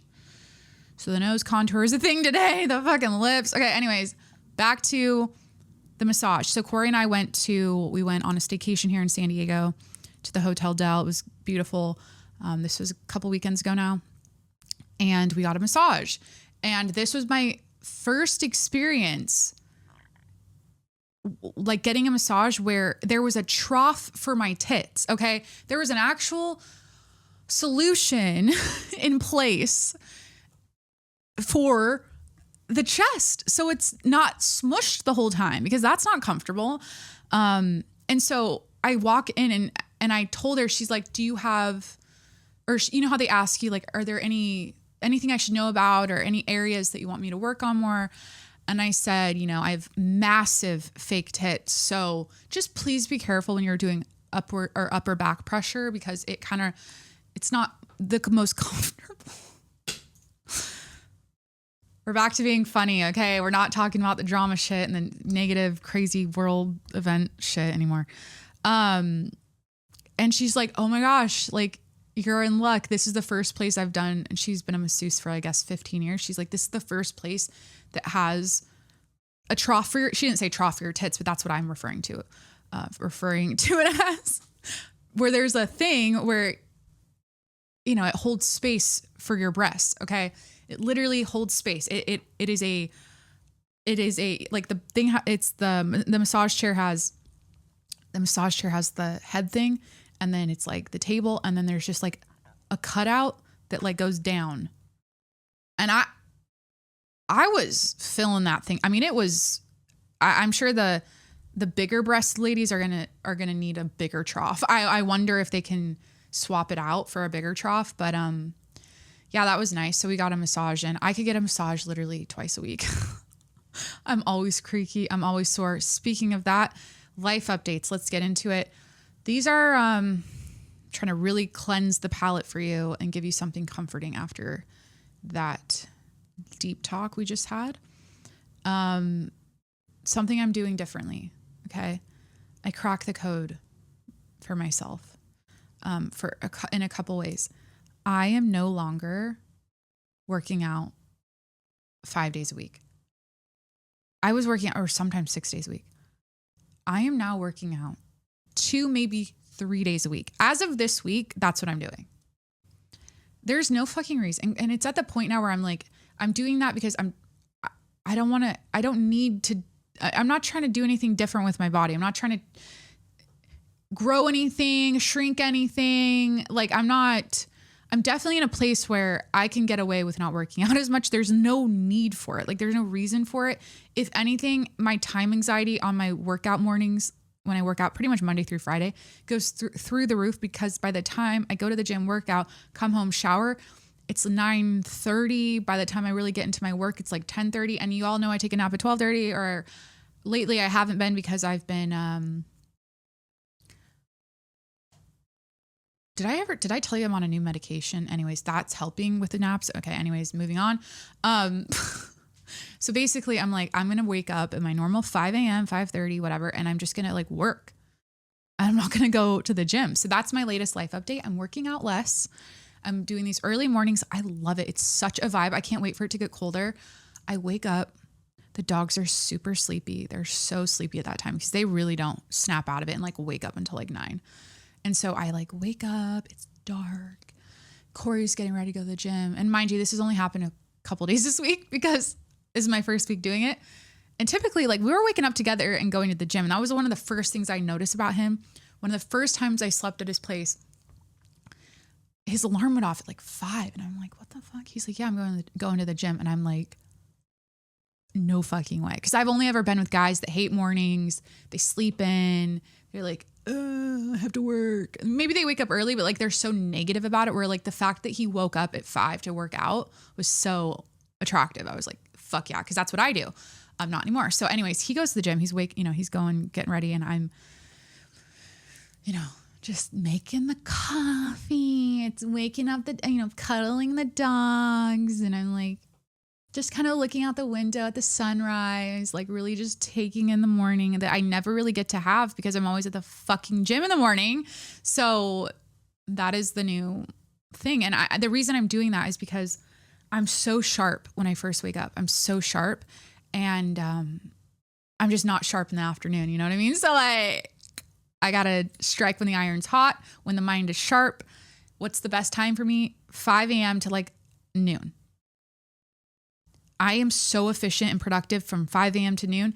Afternoon is like useless. Her brain is off. It's not, nothing is, and I've forced myself 99%. So up until this point, really, I forced myself to work and lock in and do all that in the afternoon. But I know I'm not optimal. Like I know I'm really pushing the rock uphill. Like I'm really it's always like a struggle in the afternoon. So yeah, 5. And my new thing is early starts. And when did I used to do this? College? There was a time in my life where I used to wake up early like this and just get going with work. But I forget when I did that. But it's not like I'm working out at night. It's not like I'm switching my workout to nighttime. It's like, oh, I'm walking the dogs, or I'm, just getting my 10,000 steps and picking up dog shit off the floor. No, we'll get into that. It's usually just like I do my work and in the afternoon I'm doing like house stuff or going on a walk or maybe running errands. And so that's how I'm getting my like movement in. So we are in a phase again with Louis, our bulldog. He'll be turning 4 in December. Every now and then he gets in a phase of pissing or shitting or both overnight. It's every bulldog owner I've ever known is like, just that's what it is. Like I tried to train them. We've done everything. We've tried everything. They just live their life. They just do whatever the fuck they want. They're not like they're so stubborn. And you might be thinking, oh, it's because you're neglecting him. This is a sign of stress, that he's having to go to the bathroom in the middle of the night, that he's pissing himself in the middle of the night. He's being abused. That is why he's doing. It's like, no, like last night, and like every night we take him out at the very last second. And I witnessed him last night.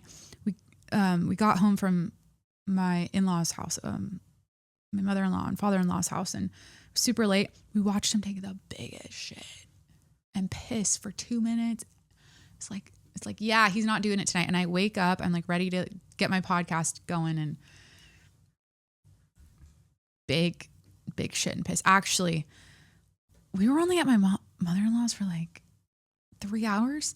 He also last night, he took the big shit and pissed on the fucking rug in the front again. So my morning went was I going to tell a story about this morning?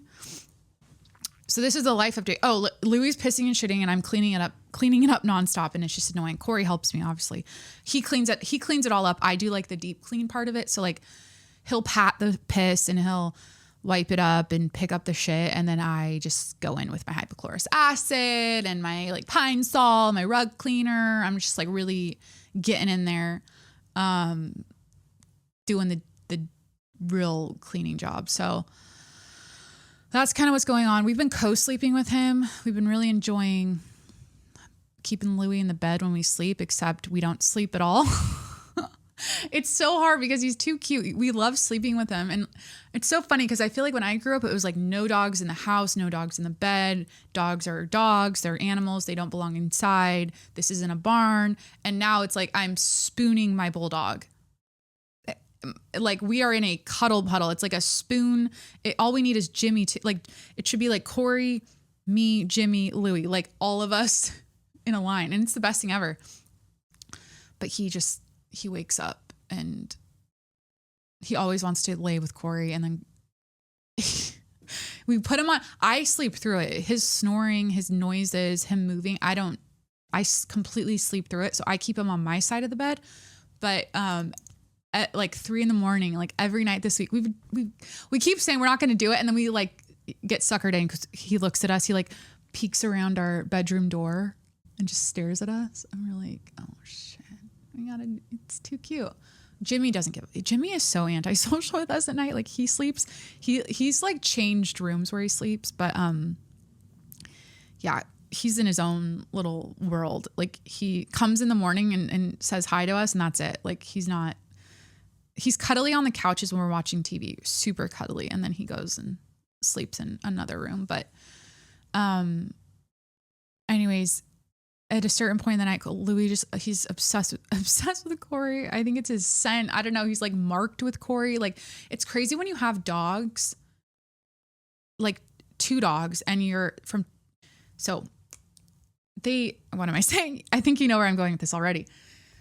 So when you start dating a guy, so when you like marry a guy, whatever, date a guy with a dog, and you like, what do you call it? Blend your families. It's really wild because like we've been living together for a few years now, or 3 years ish. Yeah. And it's really obvious which dog gravitates to which person more, or like their original owner, if that makes sense. You guys get what I'm saying? It's really interesting. Like the way Louis is with Corey is different than he is with me. And same with Jimmy. There's something about the bond that's different. I think that is so like beautiful and cool. Talking about, my brain's fried right now. Oh my gosh. Speaking of feeling things and feeling things deeply, like that's a beautiful thing to feel. Also, we met my little nephew last night. He's a month old officially as of yesterday. So cute. So perfect. I think we fed him twice in the course of like 3 hours. He's just sucking down the milk. Okay. I was feeding him the bottle. It was great. And we hung out with my sister-in-law, mother-in-law, and father-in-law. It's a mouthful. And her friend came over. It was really nice. We just had like a really sweet evening meeting the baby. We got to wake him up, put him down, feed him, swaddle him, just stare at him. I was just staring at him because I'm like, who are you? Like, you're here, like you were inside of her and now you're here in my arms and now you're just the full person. He was so sweet. And that was really nice because I met my niece and my other nephew, but they were both a little bit bigger than he was. My nephew number 2, we just met last night, and it was just sweet to like meet him when he's that like tiny. He's so tiny. Okay, life updates. We had our first stormy day of fall, cleansing the palate. Every basic bitch loves the first day of fall. There is nothing, every basic bitch loves the first stormy day of fall.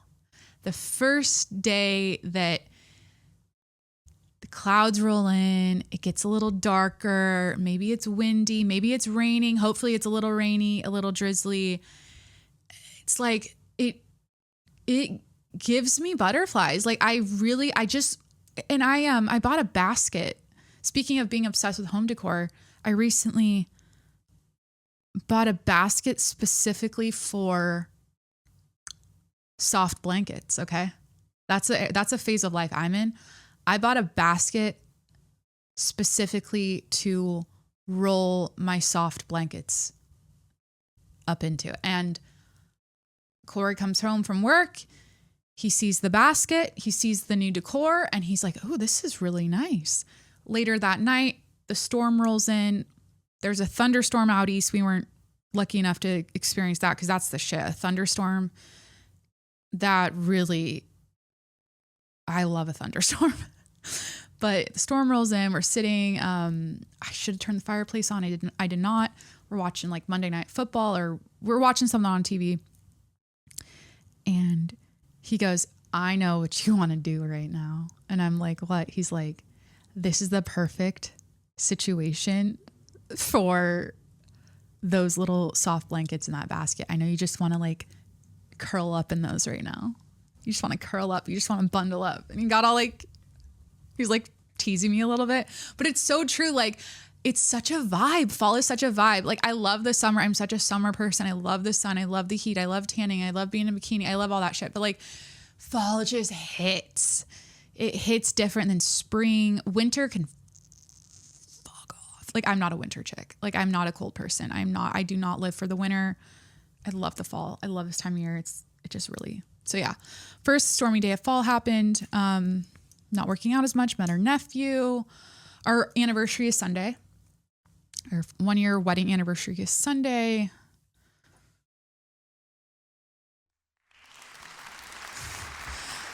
We made it.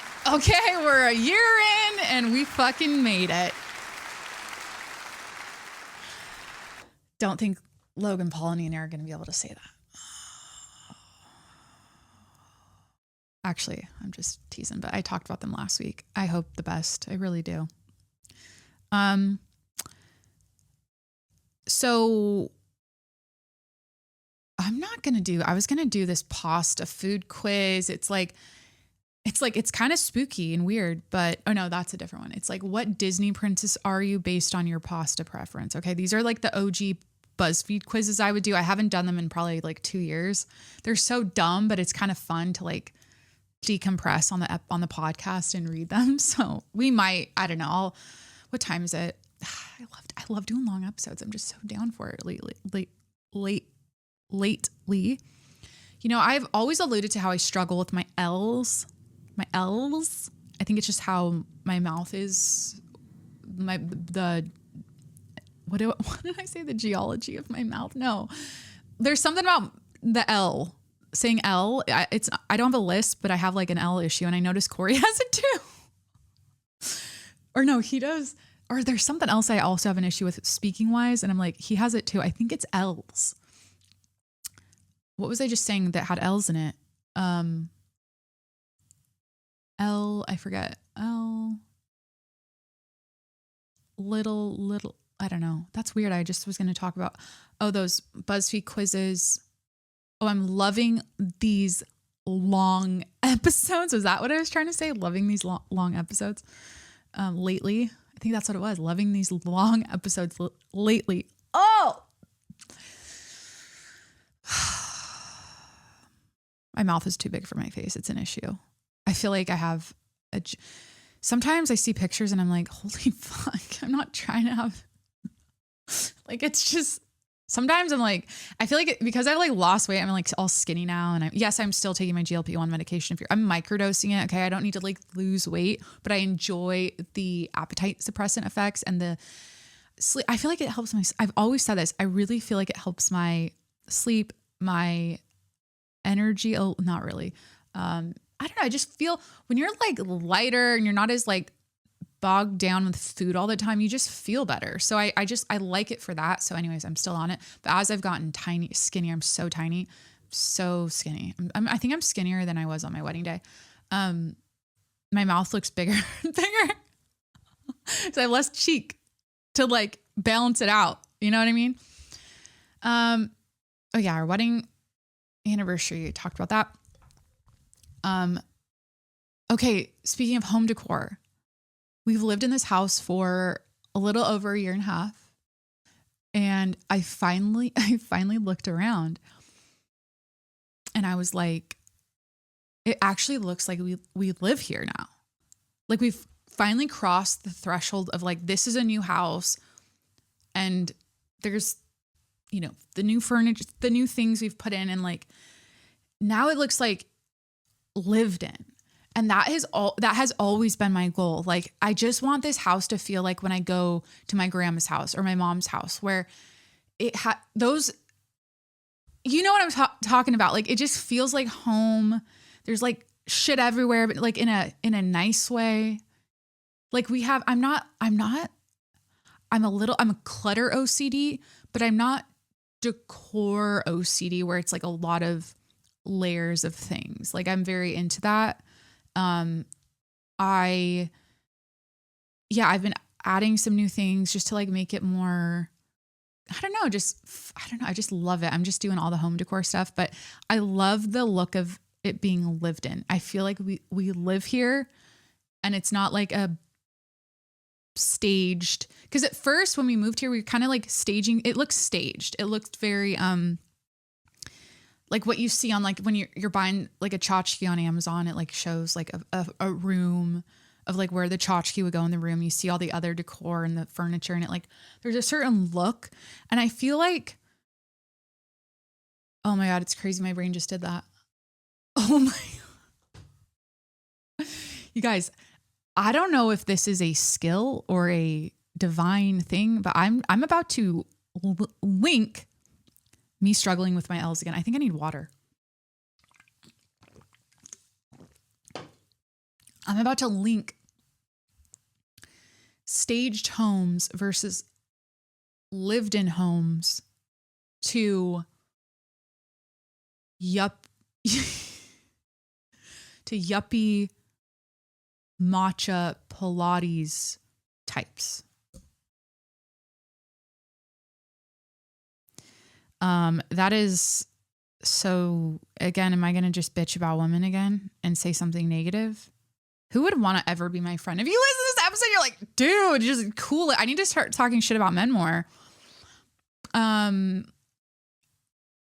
There's a conversation happening on social media. I've seen it a few times now about like, yeah, that yuppie Pilates lifestyle, the matcha Pilates aesthetic. They're linking matcha with Pilates and what that means and how it's not accessible and it's a luxury or because of the price of Pilates. And there's people making these really layered videos about that. But I feel like, and I've kind of talked about this before, the clean girl aesthetic, the matcha, clean girl, Pilates, like there's a certain type of content creator where everything is so pristine and curated and like there's like a dark shadow on the picture of the matcha, you know what I mean? Like that kind of vibe. And they're always like at Pilates, it's an aesthetic, right? Is that what we call it? I think that word's being used incorrectly. I think we've all been, but everyone just says it now. It's an aesthetic, a persona, an online avatar of like yourself, like what you present as. It's like but the matcha Pilates,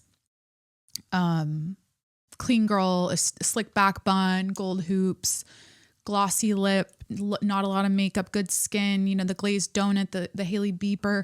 Like there's like a culture, right, of that exists online. And for some reason I was talking about my home feeling lived in, and there's like shit everywhere now that we've lived here for a while, but like in a good way, we live here and we enjoy our home and we use our home kind of way. For some reason when I was saying that and saying like the staged version of our house when we first moved in, that made me think like the Pilates matcha aesthetic is giving like staged home, like sad beige staged home. Does that make sense? It's like it's like too robotic or something. It's too, I like grit. I just like show me your fucking Diet Coke while you're in Pilates with your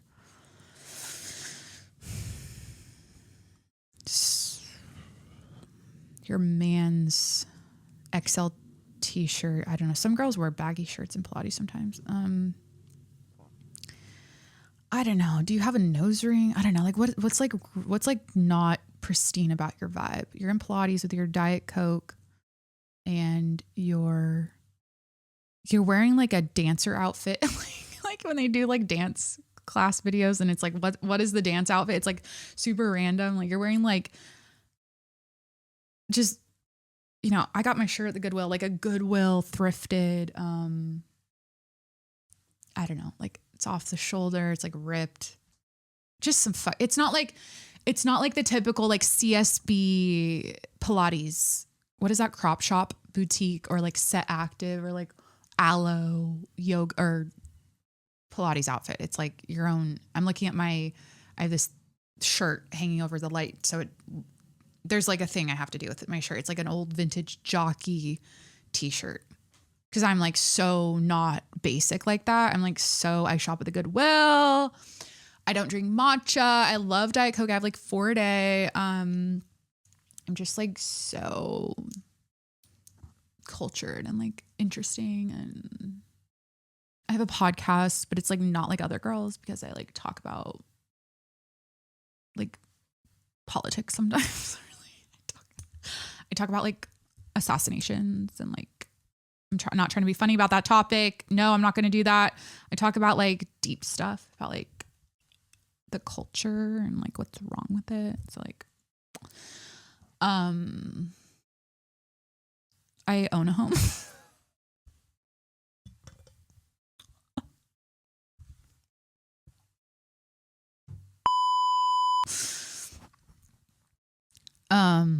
that doesn't look staged. It looks like I actually live here because I don't have a barren, dry vagina and I have a soul. It's giving no soul. That's the thing. Back to the not feeling anything. It's like the staleness of society and like the culture, and like it's so stale. I think that yuppie Pilates matcha aesthetic that's like the clean girl thing and everything is just perfection and like it's so stale. It's giving bad in bed. It's giving, it's too, some people look so, I actually made a video about Tate McRae because she's the antithesis of that in my opinion. She's like, I actually made a video, it went viral on TikTok about Tate McRae, and it's like, you don't want Tate McRae's body, you want Tate McRae's energy, right? And I was contrasting her and how like she's just confident. It looks like she fucking eats. Like she's not like obsessed. She looks like she's not obsessed with her body. Maybe she is behind the scenes, but like the vibe is not like she's really obsessed with being lean and like perfect and like Pilates. Like she does Pilates. She wears fucking aloe. She works out at the aloe gym. I've seen videos, but her vibe is just like confidence. I'm Tate McRae. I can dance. She's just like she's like a vibe, right? And that's what people, even if they don't realize it, like you want her energy. You don't want her body. Because a lot of people are commenting on like Tate McRae's body. We shouldn't be commenting on women's bodies at all. And here I am fucking going in, not in a negative way, just in an observational way. But there's a certain look, the Pilates look, I think, that just gives like super self-obsessed with being. It's like the white girls that are super tan too that do it. You just look it looks like you're just so obsessed with that.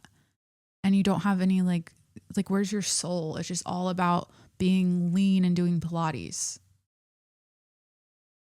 That's okay to be lean and do Pilates, but it's just like the way you present and the way you post and all that shit and like the vibe you're giving off. I want to see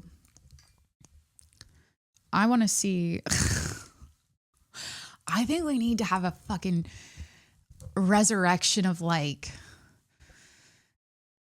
I want girls, I want the Pilates aesthetic to include a little more goth and a little more, yeah.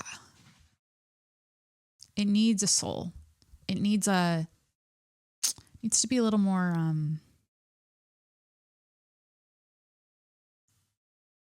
I just relate. This is the thing. And I think about London a lot. I think about my favorite city being London. And what was it about London that I just was like really taken back by when I was doing my study abroad there? And by the way, yes, I studied abroad in London. Yes, I made it my entire personality for my entire early 20s. Like I was like, I only dated British boys. That was random, by the way. I had like, my first boyfriend was British. My first, 2, 3. All Brits. So make it make sense. I don't know. I also studied abroad over there, but my takeaway, the reason I was so like, the reason I was so like, I love this fucking city was because I would go to like East London. I was like hanging out. I was like in Shoreditch on like Brick Lane, shopping in all these like quirky, like thrift stores. And like, I was just like looking at the kids, like, what are the kids wearing? What's the vibe? And it just like everyone had their own shit going on with their style. And it was so cool to see.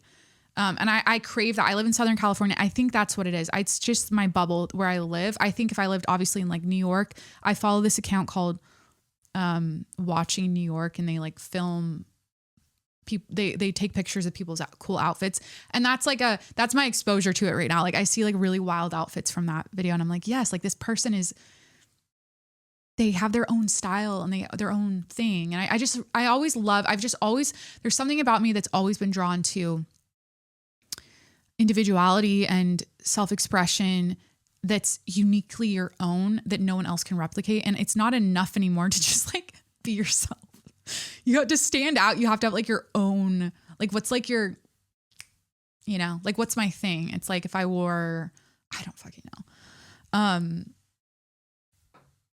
Yeah. So Pilates needs more of, They need a different vibe. I don't know. I just don't like dry, stale stuff that's like perfected. I don't know. It's me. This is typical like me going off talking shit. Do you want to know now? This is how I go in. This is how this episode turns into 5 hours. In a world where you're constantly on your phone and inundated with information and just shit, and you're just like addicted to your screen, there is something to be said about the Pilates, matcha, clean girl aesthetic vibe and the lifestyle of that, and how it helps declutter your mind.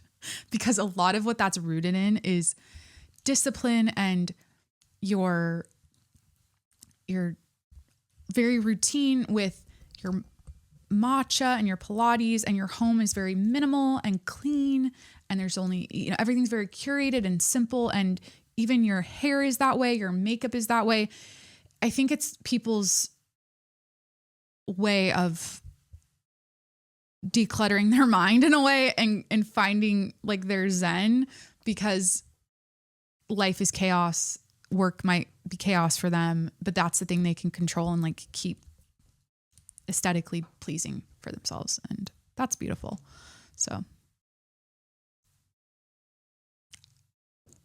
I love Pilates myself. I love that vibe. I love that, all that shit. I don't, and I think something that recently I thought about, God, I was going to do fun, bad news. These orcas. Okay. We got to talk about these orcas. I don't know if I'm going to do the quiz. I don't think I'm going to do the quiz. I might do the quiz. When did I had a wake up call recently where I'm like, oh, I need to find my soul again. Like what was it that I was, you know what it was? Okay, this is what it was. And what I mean by soul, like I'm me, this is me, right? This is the closest you get to who the fuck I really am. There is no filter here, right? Okay, that has been the case since I started this shit. It's never changed. It will never change. This is I'm so natural at it. And for whatever reason, okay, it is what it is. But when I had my 5-year anniversary on September 4th of this podcast, this was recent. I was going through old pictures, right? Old videos, old pictures, old content from my 20s, and just like looking back. And there was an artsy fartsy vibe to me that I've kind of gotten away from. So yeah, recently I'm like, I want to find that again. Like I miss cutting shit out of magazines. I wish I miss, I'll say it, getting lost in books for real, where I'm not doing it as a performance. Like I'm not like forcing myself before bed for 10 minutes to read, because I'm like, Corey, we should be readers. We should read books. You know what I mean? So there's like, what other things was I like genuinely like doing and into that were more, that colored my life in a artsy way. You could say that this podcast in itself is artsy fartsy. It's a form of it's my art, but anyways, another pot of orcas sunk a boat, and that's the fun bad news of the day. So instead of telling you bad news, because we're not doing that anymore on this episode, we've got over in Portugal. Here we go. Fun bad news. Orcas sank another boat in Portugal. Since 2020, there have been nearly 700 interactions between orcas and boats off the coasts of Spain and Portugal. More than 250 boats were damaged in such interactions between 2020 and 2023. 250 boats, jeez. At least seven boats have been sunk by orcas in the Iberian Peninsula region since 2020. So 7 boats have gone down. Now, these are the main theories, because I'm like, and I think I've covered this before. I have covered the orcas sinking boats because this has been happening for a while now since I started podcasting. And I think one of the theories, and something that we have in common as humans with orcas, is revenge. This is their way of getting revenge because something happened. And that theory, I think, is the one they're going with here, because because they're seeing it as like a learned behavior, because a female orca nicknamed White Gladys may have had a traumatic encounter with a boat. She possibly got struck or entangled in it and began interacting with rudders aggressively. Other orcas, especially juveniles, appear to be copying her. Okay, so she taught the other whales how to fuck the boats up, fuck the rudders up, and how to sink them. Okay, and that's the main theory. Another theory is play and curiosity. Now, I grew up in the Pacific Northwest. Okay, pods of orcas everywhere. That's the mecca, right?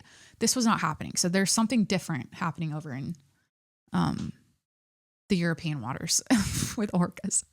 I didn't even know they were over there. Honestly, like, do they migrate over there or are they just over there? You know what I mean? Like, do they... play and curiosity is another theory. Orcas are intelligent and social. Some researchers believe they may simply find rudders fun to push, twist, or break. That's cute. Teaching or culture. Orcas pass down behaviors through pods.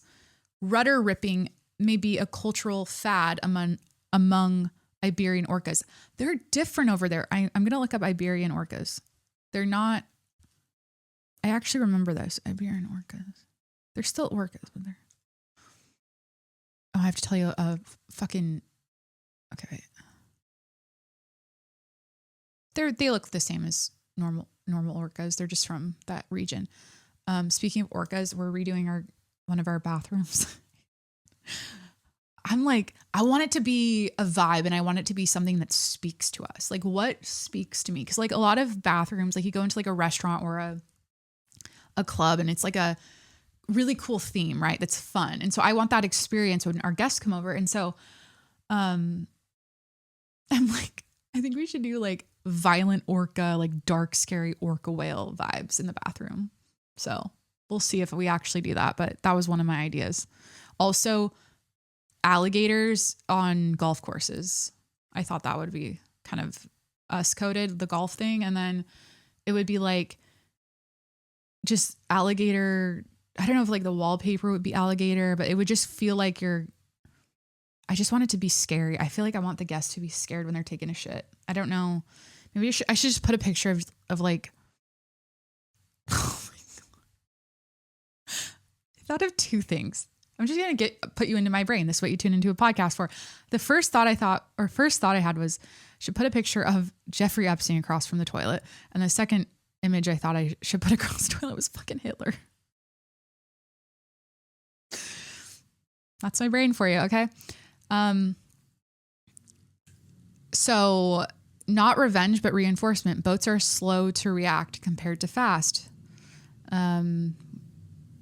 But reinforcement. Boats are slow to react compared to fast, coordinated orcas. Successfully disabling a rudder may feel rewarding. They're like dogs. It's like so the behavior repeats. So that them breaking the rudder, it's like they know the rudder is like the most important part of the boat. It's like they know that.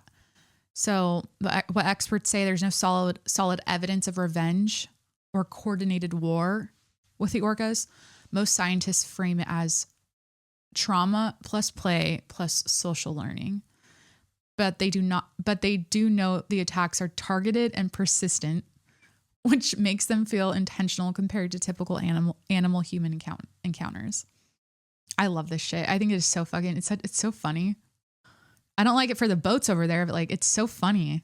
They're my favorite animal. I think like, I like to declare like what my favorite things are. And I like to be really like set in it because I just like when someone's like, what's your favorite animal? I like having an answer, or like, what's your favorite movie, or what's your favorite color? Like, so I think it's orca whales.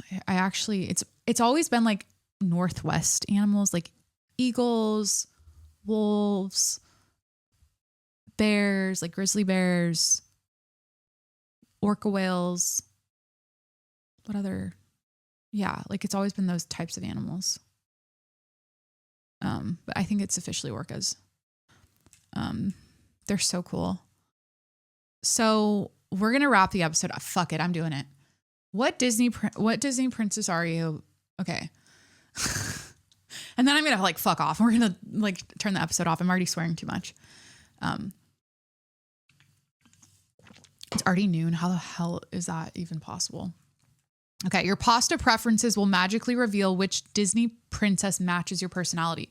Okay, wait, we have that, or we have, I kind of want to talk about McDonald's. It's kind of weird and spooky, but your McDonald's preferences will reveal your soulmate's initial. This could be fun because I might, to see if I get a C. I'd rather talk about McDonald's, honestly, than pasta. Like, it's like pasta shapes and sauce is like boring. Okay. And by the way, my favorite fast food place is McDonald's. It's actually In-N-Out. I don't do but the fries are cold. No. Every time I have In-N-Out, I'm like, this is so fucking good. I want it every single day. I love In-N-Out. So it's In-N-Out for favorite fast food, but it's like not really fast food. It's not like it's not like a worldwide chain, but my number one is McDonald's. Hardcore McDonald's person. Forever and always. I mean, my favorite fries are Wendy's. Favorite chain is McDonald's. So, okay, first choose a burger. And this we're gonna find out my soulmate's initials when I finish this quiz, and then I'm gonna turn the episode off and we're gonna go bye-bye. And I didn't do a single plug in this episode. But if you've hey Jacqueline, you don't have to do plugs, because if you're actually providing real value, or if people feel like they're getting value out of the episode, they'll naturally want to follow you and subscribe and pay you your Patreon $5 subscription, and they'll just naturally feel a pull to follow your TikTok and leave a five-star review. They'll just naturally feel that way. So just let it happen. First, choose a burger. Just the way I said burger. I have too much fun by myself sometimes. It's crazy. It's like, Corey's like, you're always in such a good mood after you podcast. And I'm like, yeah, because this is my purpose. Like, this is what God put me on this planet to do. It's like when you're aligned in your purpose, you are happy and you are so positive and great. You're never, when I was working in the corporate world, I wanted to shoot myself every day. So, don't know if I should say that considering what I talked about earlier on this episode, but I'm the worst version of myself when I work in corporate America, because I can't be fake. It's like a giant, it's like all like corporate America is just, it's not real. Like it's so, it's like, my brain just couldn't do it. Okay. First, choose a burger. Bacon quarter pounder with cheese. Never had it. Big Mac. I don't think I've ever had one. Cheeseburger or quarter pounder with cheese. I think I've had a quarter pounder. I'm going cheeseburger because if you want to know my favorite McDonald's order, and I found this out about Corey, it's also his, you should always know your significant other's McDonald's order. Like that should be something, maybe Starbucks order and then McDonald's order. But we both said at the same time, like, what's your favorite McDonald's order? We both said 2 cheeseburger meal. So we get the 2 cheeseburgers because they're just so perfect. The cheeseburgers at McDonald's are a 10 out of 10 food item. Like there's I should do a tier list of which foods I think are a 10 out of 10 and 100% worth it. Like every single time. Like what's like another really good, like a double stuffed Oreo is a perfect food. Like they did it. They figured, my chocolate chip cookies I bake that are homemade are 10 out of 10. That's something that is so, I eat other people's cookies that are other people's chocolate chip cookies. And it's not like I have a stick up my ass. You might think I do. Just my vibe sometimes gives self-obsessed and stick up her ass and self-absorbed, but like I can't eat other people's chocolate chip cookies because they're just not as good as mine. Like they're just not. Okay, I need to keep it moving. Breakfast time. Okay, I have to pick a breakfast item. Okay, there's a big breakfast with hotcakes. You get like pancakes, sausage, eggs. I've never gotten that. Bacon, egg, and cheese McGriddle. Egg McMuffin or sausage biscuit with egg. I don't do the biscuit. Okay, I do egg McMuffin is like That's a 10 out of 10 at McDonald's, the cheeseburger and the Egg McMuffin. But recently when I've gotten breakfast food at McDonald's, every time I've done it, and this is only maybe twice a year, it's always on a road trip, I get that bacon, egg, and cheese McGriddle. There's something about having that pancake syrup situation as the bun. But the Egg McMuffin is it doesn't hurt it's not as heavy. It's like good. It's just like enough. The Egg McMuffin for McDonald's is enough. It's enough. When you get that bacon, egg, and cheese McGriddle, it's a little bit like, ooh, after, you know? Especially if you also got a hash brown and an orange juice. It's just a little bit. There's something about I'll drink orange juice at McDonald's and only McDonald's. Like, that's the only time I want orange juice. Something about orange juice from McDonald's. You're drinking it in the car. It's like reminding me of growing up. I'm like going to school. I'm getting McDonald's breakfast because it's Friday. My parents got paid and they're like, we're going to fucking ball out and go to fucking McDonald's. I don't know. I don't think it was ever like that. My parents really concealed it though. I always think we never had, it was never like that. The money situation ever. I listen to other people talk about their childhood and how tight it was. And I'm like, ooh, yeah, Olive Garden wasn't bougie. It was nice. It was exciting because we get to go to Olive Garden and get the breadsticks and everything. But like, it wasn't like, oh, we're really balling out here. That was more of like a regular thing. Or like, but then we'd go to like these restaurants in Seattle that were like adjacent to Olive Garden, but a step up, like Buca de Beppo felt fancy and felt exciting, if that makes sense. Okay, I'm going bacon, egg, and cheese McGriddle. That's what my soul wants right now. Did I eat today? No, I had a clear protein shake. That's my new. I got a brand sent me this brand called Grams, Gramms, Grams. They sent me protein to try, and I keep seeing clear protein everywhere. Everyone's posting about clear protein, and I'm like, how is it clear? Like, it's protein powder. Like, what's going on?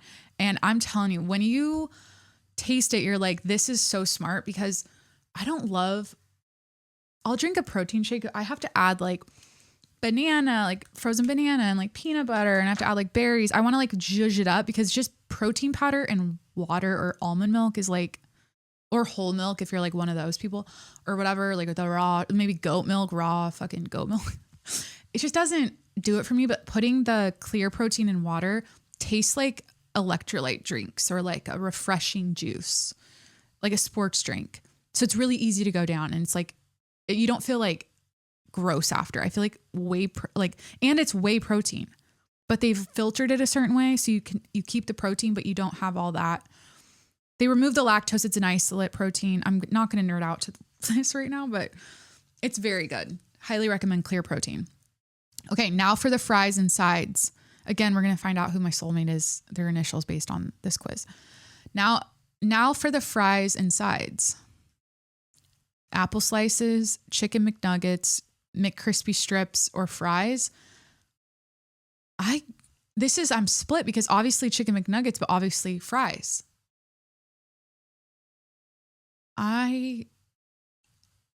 If I'm having like a burger and a side, I'm getting fries. I'm not getting McNuggets with the burger, so I'm going fries. Okay. Now we're on to sauce time. What sauce are you choosing? Honey mustard, sweet and sour, ranch, spicy buffalo, sweet and sour. Absolutely. I'll dip my fries in sweet and sour, by the way. Dipping McDonald's fries into McDonald's sweet and sour sauce is better than dipping McDonald's fries in McDonald's ketchup. I just thought about that and I'm like, wait, I haven't had that in so long. Yeah. Sweet and sour sauce on my pasta. What's that fucking, there's like this Super Mario Brothers song from like early YouTube days, I think. And it was like, It was 1986. I'm in the first grade. I'm working really hard to get laid. Something to something. But then they're like at the drive-thru at McDonald's.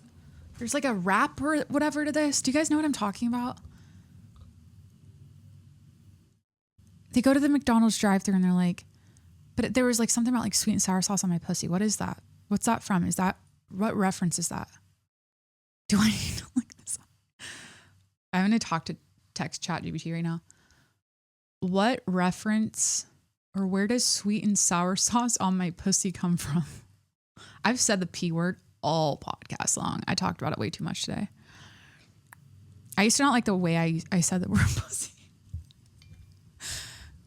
Jacqueline, why are you saying pussy? It comes up in conversation sometimes. I'm not going to explain when, but like it does come up in conversation. But I didn't like how I used to be insecure about the way I said pussy. That's so funny. And I when I would say it, I was like, this sounds wrong. Oh, it's there's a few possible origins from why it might ring familiar. It's not from a specific reference. Maybe was that like something some kid in school said? I don't know.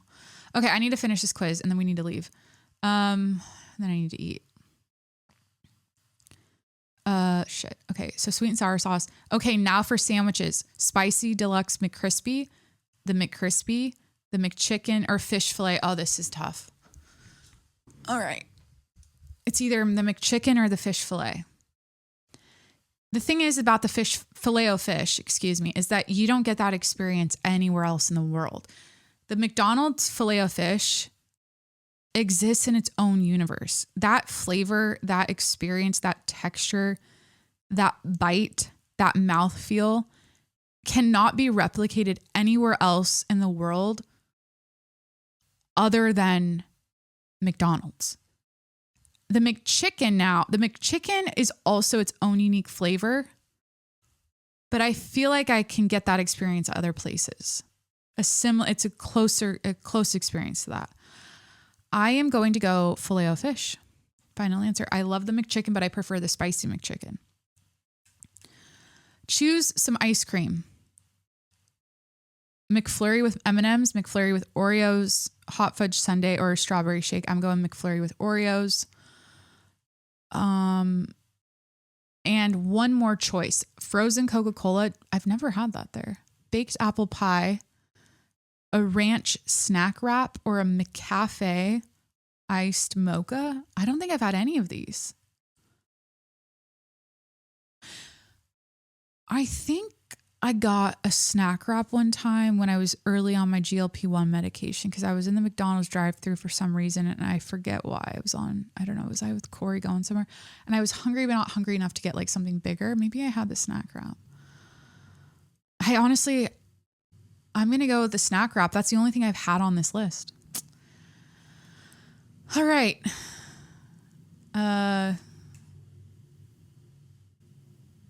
Wait. Does it reveal my... What if I changed it? Would it change the letter? Okay, wait. How do I see the initial of my soulmate?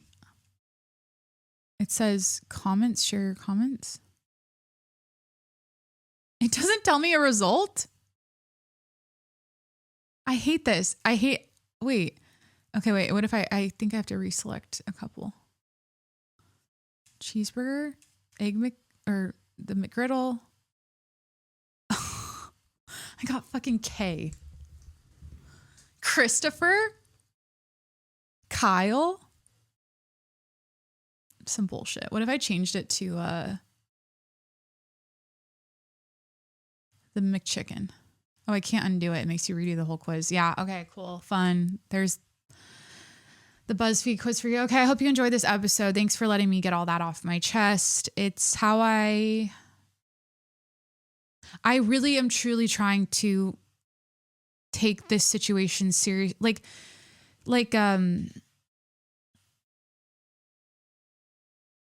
it means a lot to me. The thing I just talked, the conversation I had with you earlier about the Charlie Kirk assassination, the phone addiction, the fucking crisis we have in this country, about, you know, the empathy crisis, just all of that. Like, it means a lot to me. It's important to me. I participate in all of it. And I am trying to make, just as a citizen of this country, try to make sense of it all. And I'm trying to, I know I can't change the world alone. Like, I know the older I get, the more I realize that. It's like, and especially when you read those lists, like the list of all the tragedies that have happened over the last 5 years since I started podcasting, like the older you get, the more you realize, like, oh yeah, same shit, different week. Something bad's always going to happen around the corner. You're always going to hear about some crazy thing, some crazy, awful tragedy. And it's sad because the older you get, the more you realize, like, you're not going to solve all the world's problems. There's too many problems to solve. And the best I can do is talk about, you know, I just stepped up to the plate. Like, I'm just a normal chick with a podcast. Like, I'm not a politician. I'm not like I'm not like one of these like nerds. Like, I'm not like a Dave Smith who like does this, thinks about this stuff all day and like researches. He's like on it. You know, I'm not like a Sagar and what's her face. Like, I'm not a reporter. I'm just like a normal girl. Like, I'm just like I'm a normie. Okay. And so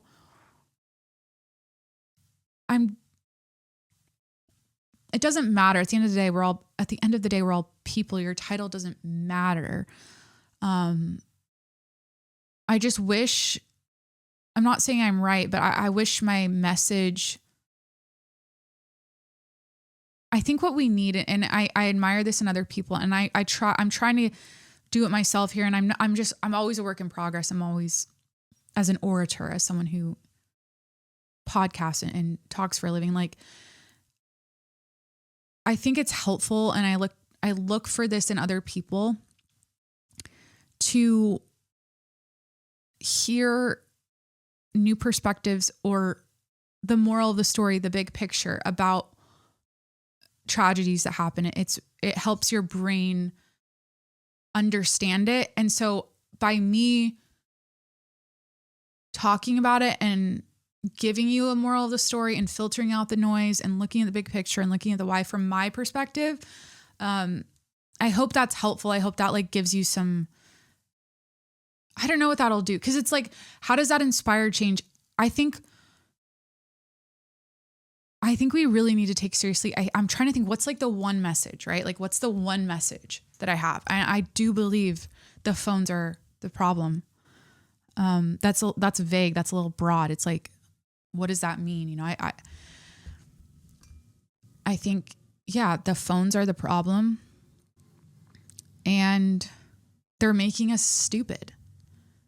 And now people are dying, getting fired, dying for all this, for stupid reasons. It's like stupid. It's all feeling stupid.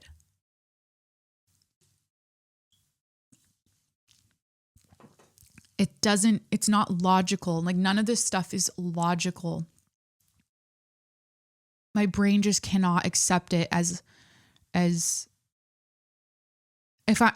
what I say. I'm like, okay, if I'm a caveman, I'm like, phone in hand, like, on it all day, reading chat rooms and forums about politics and fucking Charlie Kirk. I don't know. Like, and then takes gun, shoots him. Why did that happen? Phone. Like, you know, or that's like a very dumbed down caveman version. But like, I feel like a lot of things go back to that. Men with phones and access to people that they think they hate because they're small-minded and immature, and their minds haven't fully developed. They haven't lived enough life because they're not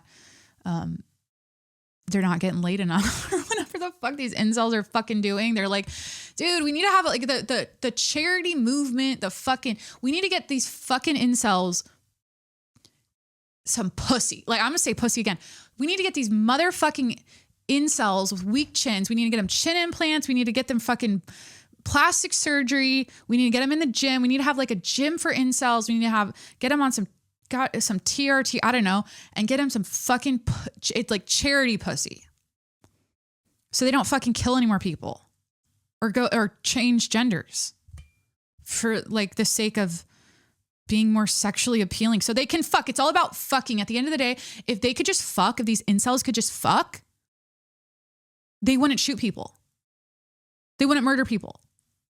Because think about it, like is that the why? Okay, the phones, but then like if they were just getting pussy at a healthy level, I'm not talking at an excessive level, but if they were just fucking like a normal man's at the level of most average men. You don't have to be exceptional. You don't have to be like, you know, over here on the who's fucking a lot. I don't know, like Austin Butler, right? Or like Harry Styles. I don't know. Like you don't have to be on that level. You just need to be average. And those men, like that needs to be like the movement. Getting the incels pussy, and it needs to be for real. And it needs to be like, let's get them hot. Let's get them buff, hot, chinned up, chin implanted up. There needs to be like boarding school for incels, and they're going to get laid. They're going to get a chin, and they're going to find God. Because at the end of the day, love is the answer, and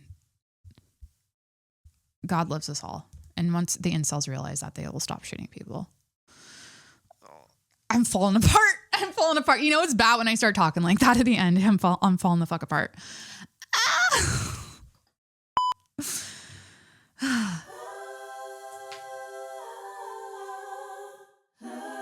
Like my hair's a mess too.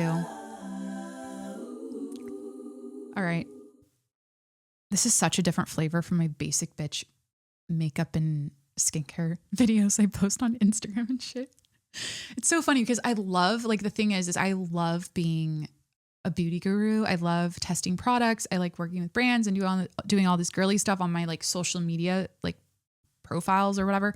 But my podcast is like, go for the ride.